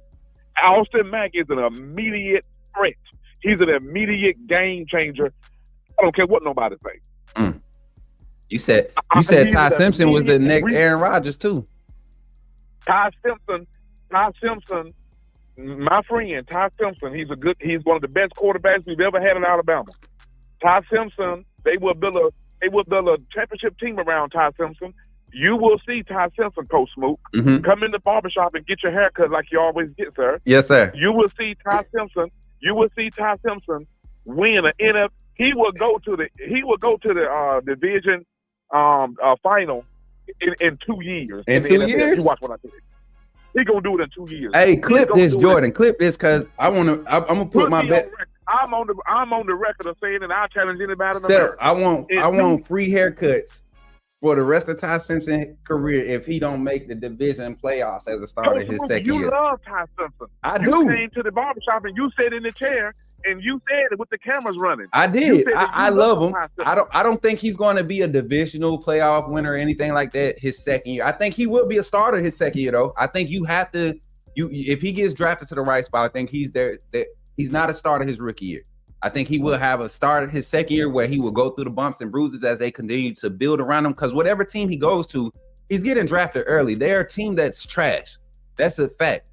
They're going to have to do some things to build around him the first 2 years. Year 4, year 3, end of year 3, going into year 4. I think Ty Simpson will become one of the premier young quarterbacks, emerging quarterbacks in the league. He'll get on that same ascension that you saw with Josh Allen, Pat Mahomes, Lamar Jackson, those guys, that group of quarterbacks, even Purdy isn't starting to put himself in that group. They all came within that 2 year, 3 year span of each other. And as Brady and all the greats started to transition out the game, you saw these guys start to emerge. I think Ty Simpson is a part of that group with Bryce Young and some of the guys that's, becoming that new talent in this new age of NFL. But I don't think he's a year 2 guy that changes a program, changing an organization or franchise just with him. You're going to be able to build around him because of the base that you have with him, the foundation that you can build with him. Oh, Smoke, is only one other guy that I listen to other than you, sir, and his name is Josh Pate. You and Josh Pate, in my business, are two of the best in the game. Oh, Josh Pate said that Ty Simpson is going to be a great NFL quarterback, sir, and I agree. I agree with. I do too. Other than you. I do too. I just don't think it's going to be year 1. I don't think he's going to be Rookie of the year. I don't think he's going to be year 2 turnaround most improved player of the year. I think year 3 is when, just kind of like we did with Josh Allen, man. Y'all remember what happened with Josh Allen and Jared Goff and all those guys? They came in with a lot of hype, you know, and they didn't really get a chance until their second year or the end of their first year. A lot of them got thrown into the role at the end of their first year because of injuries in front of them. So, and Ty Simpson coming in at a time, this draft class is a perfect time for him. I don't think next year would have been a good option for him with all the talent coming out. This is the perfect year for him to come in, get ahead of all of that wave, develop in somebody's system, and compete his second year. And so, speaking of that, Ty Simpson is a souped-up Brock Purdy. He's bigger. He got a bigger arm. He got just as much mobility. He's a souped-up he's a souped-up Brock Purdy. That's what he is. I mean, he got Josh Purdy got a V6. Ty Simpson got a V8. And he's shooting nitrogen. He's shooting gas. And Ty, and you need to say it. You need to admit it, Coach Smook. Admit it to him. I'm not admitting none of that mess you talk about, bro. That junk is crazy. I get the Purdy comparison, career wise, but skill set, man. Ty Simpson. I'm telling you, this is how Ty Simpson gonna become a face in the league. He's gonna be what you remember the first year when Tom Brady got thrown into the fire at for New England and won the playoffs. I mean, won the Super Bowl, helped them win the Super Bowl. That next year, nobody was really talking about how great Tom Brady was even after winning the Super Bowl. It wasn't until like his third year as a starter that people were talking about Tom Brady being great. I think that's what's going to happen with Ty Simpson because what they build around him will make him look good. You get what I'm saying? Like him being able, like Tom Brady. Tom Brady wasn't the fastest. He didn't have the strongest arm. But what they allowed to be built around him, it was basically his system. It was everything that they did for him. It was what he was comfortable with. So when you're comfortable 95% of the time, regardless of what opponent you see, you're comfortable with what's happening, what's being placed around you. You basically got to say so on what guys you want to be able to feel like you can give the franchise what they want. That's what's going to have to happen for Ty Simpson and whatever organization he goes to. Because he's going to be an early draft pick. They're going to be trash. It's going to take a year or two with some good draft picks, some good free agent signings to really build around him and let him thrive as he's continued to have a system built around him. That's why I think he's going to be great. Yes, sir. And Coach, I'm with you. I'm a team player, Coach. I love your show. This is the best show in the United States. But I'm going to tell you now, Austin Mack is my starting quarterback, and we should see. And you're going to see some packages in for Mr. Keelon Russell. Can we go wrong with either one? We can't go wrong with either one. But I'll take Austin Mack any day. He's a Clydesdale horse. You can put him in any show and he'll do his thing. He going to be high stepping? That's what you trying to say? He going to be high stepping. All right, man. Hey, y'all give it up for Shep, man. Final thoughts, man. What'd you say, brother? Yes, sir. But y'all be good. God bless you, man. Thank you for taking my call. Already, man. Roll Tide. Y'all give it up for Shep in the chat, y'all. Roll Tide. Roll Tide, man. Appreciate you, man. Y'all give it up, man. One more time for Shep. That's a great way to end the calling segment, y'all. This is one of the longest shows we've had in a minute. Definitely enjoyed it. Going into our lunch hour. Got to get ready for the gym. Second session of the day. Your boy really been on them games. I don't know if y'all been able to know, but I got on the hoodie today. But yeah, we big. We big. We're going to do our outro commercial here and give a shout out to all of our sponsors and partners here on the Coach Smook Network. But don't forget, y'all, today when we come back from the gym later on tonight, it'll probably be like 6:30, 7 p.m. We're going to have our Check 'em Out Coach first episode, not necessarily episode. We're just going to be chilling. We might start it here on YouTube, but we're going to be live on Twitter. No, we're going to be live on Twitch and TikTok and Kick doing highlight reviews. Y'all come through and check out the vibe that we're going to have for our Check 'em Out Coach series, man. It's going to be a good vibe. All my high school kids that's looking to get their highlights looked at. We got a whole roster of about 70, 80 kids that we're going to be checking out their highlights over the coming weeks during the offseason. Everything that we're doing with Check 'em Out Coach. Thank y'all for the 25 likes once again. Give it up for the chat. TikTok, thank y'all for tapping that screen, man, with all the gifts, Big Homie, Antonio, everybody. And the quarterback that we were talking about, both of the quarterbacks similar in size, Steve McNair and Donovan McNabb. Steve McNair was the HBCU quarterback, 6'2", 240. And then you had Donovan McNabb. He was 6'3", 240. They both around the same same size. Neither one of them was 6'5", 6'6". So Cam Newton was like the first of that 6'5" plus type frame that was able to move like he was. Game changer. Open up the horizon for the reshape the scope for the quarterback position, the dual threat quarterback position. A lot of times you was looking for guys like Michael Vick, Donovan McNabb, Steve McNair, 6'2", 6'3", that were basically running backs with great arms, right? Running backs with great arms. And then you got a guy like Cam Newton that was bigger, still had that athleticism. You got a tight end playing quarterback that could actually throw the ball, had a better arm talent than most of those guys at the intermediate. Cam Newton was known for them crossing routes, though. Anything deep crosses, posts, corners, things like that, he knew how to release on some angles. All right, y'all. So appreciate y'all for tapping in today. We're going to go ahead and get y'all with this outro. I love y'all. And when we come back, we'll be closing out with a few announcements. So, Jordan, take us to our outro, man. Appreciate y'all for being here, chat. All right, family. That's going to do it for today's show here on the Coach Smook Network. Once again, I'm your host, Coach Smook, your favorite Alabama insider and sports media personality. And I truly appreciate every one of you for rocking with us today. Before you head out, make sure you like this video, share it with somebody who needs to be a part of this conversation. And if you haven't already, subscribe to the channel so you stay locked in with everything we've got coming your way. We're trying to reach some goals here. And if you believe in what we're building here, I encourage you to take that next step and become a member of the AAA family. Remember, our mantra is authenticity above all. This community is built on real conversations and real insight and real information surrounding sports entertainment. Your membership directly supports the growth of the Coach Smook Network, and every hard-earned dollar contributed is not only appreciated, it's paid for through our monthly contributions to community health and awareness organizations. So you're not just supporting a YouTube channel, you're supporting a cause. Also, don't forget to check out the Coach Smook merch. We've got hats, t-shirts, hoodies, and more. It's a great way to show love and support for the network and rep the brand wherever you go. You can find the merch link in our main YouTube page and in the description. Put me in the game, coach.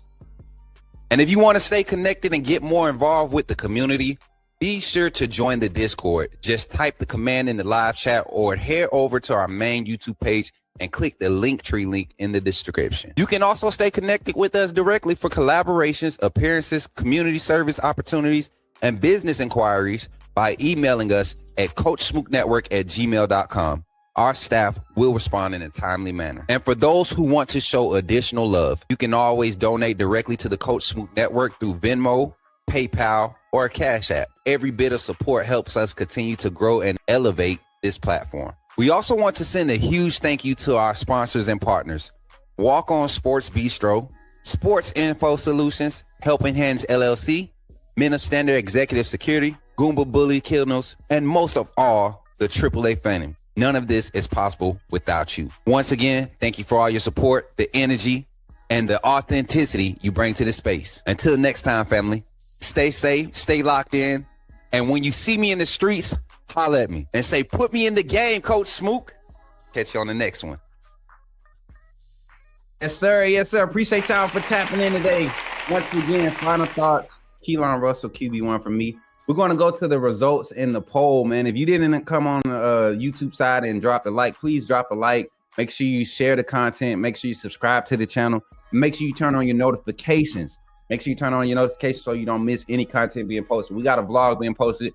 I'll be doing a recording where I will be doing my bracket selections right after this live. I'm going to do that before I go to the gym. Try to get it edited up and post it before I head to the gym. But let's close out we have 55 votes. How we get 55 votes and only 31 likes on the stream, man? Make sure y'all like the stream on YouTube. 55 votes in. And what are the results? Results are 67% have Keelon Russell taking the job. 31% have Austin Mack, and 2%, somebody came in here and marked Jet Tamala. Lord have mercy. Yeah. I just put that there for courtesy, but the fact that somebody actually voted there, that just concerns me. All right. Any QB needs a running game behind him. Somebody said it wasn't Ty's fault. Any QB needs a running game behind him. You're absolutely right. But you can't get a run game when you can't complete the passes that are open. right? You can't throw guys open. That, like I said, I believe that you go run to pass. This staff believes that it's pass to run. And I've seen this staff use that same philosophy and have success. So another comment, great great talking point. Coach DeBoer throw the ball at Washington. By y'all remember the bad they had 1,000-yard rusher with he going the ball around with. No, the thing was in that scheme, they had a successful passing game because you were hitting on your target explosives, and then that will open up the run game. You can't put 8 in the box. There was a play. I was literally watching this last year's game against Indiana, and Indiana literally was putting 8 in the box, right? And Ty Simpson had plays early in the game where if he just completes the pass, they can't put 8 in the box. You have to account for space and things that he was not seeing, right? And the offensive line can only hold up a protection so long against 6-man pressures, 5-man pressures.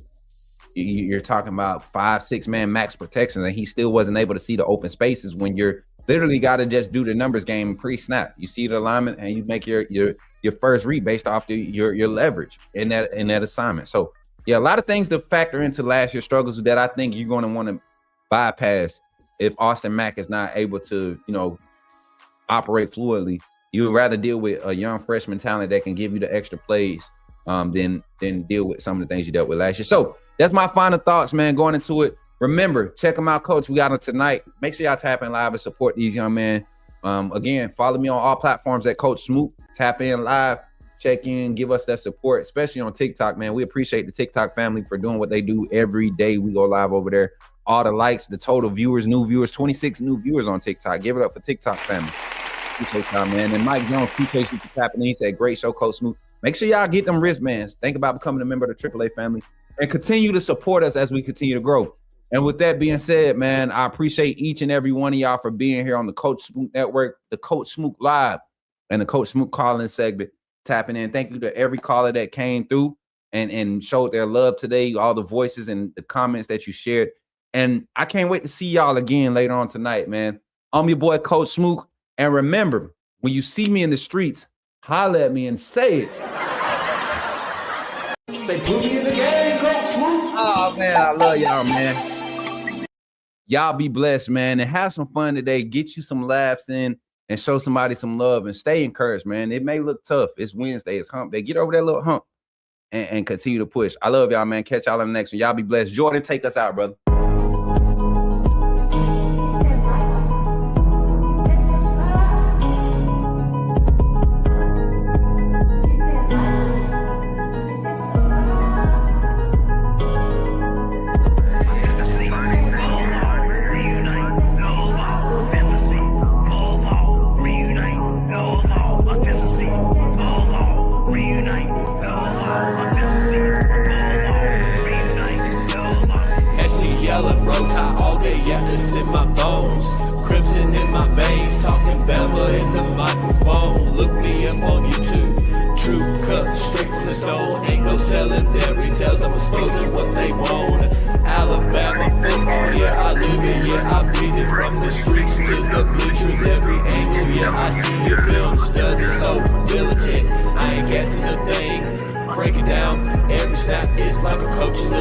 Authenticity above all, that's where I stand. If you ain't a real fan, you'll fail with the fan. They tried to box me in and I kicked the dough off the frame. Turn the pressure into power, put my stamp on the game. Put me in the game, coach, in the game.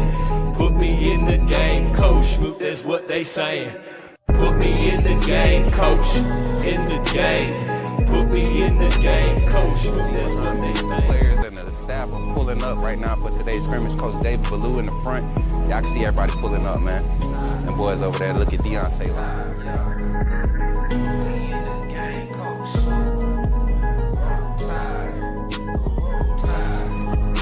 Hey, y'all, I'm walking out of Walmart. Check, what's your name, bro? Man, my name Michael McKinney, man. I'm a true Alabama fan, and this man does a good job on his podcast. What's up, bro? Reviewing Alabama football. Keep doing what you're doing, man.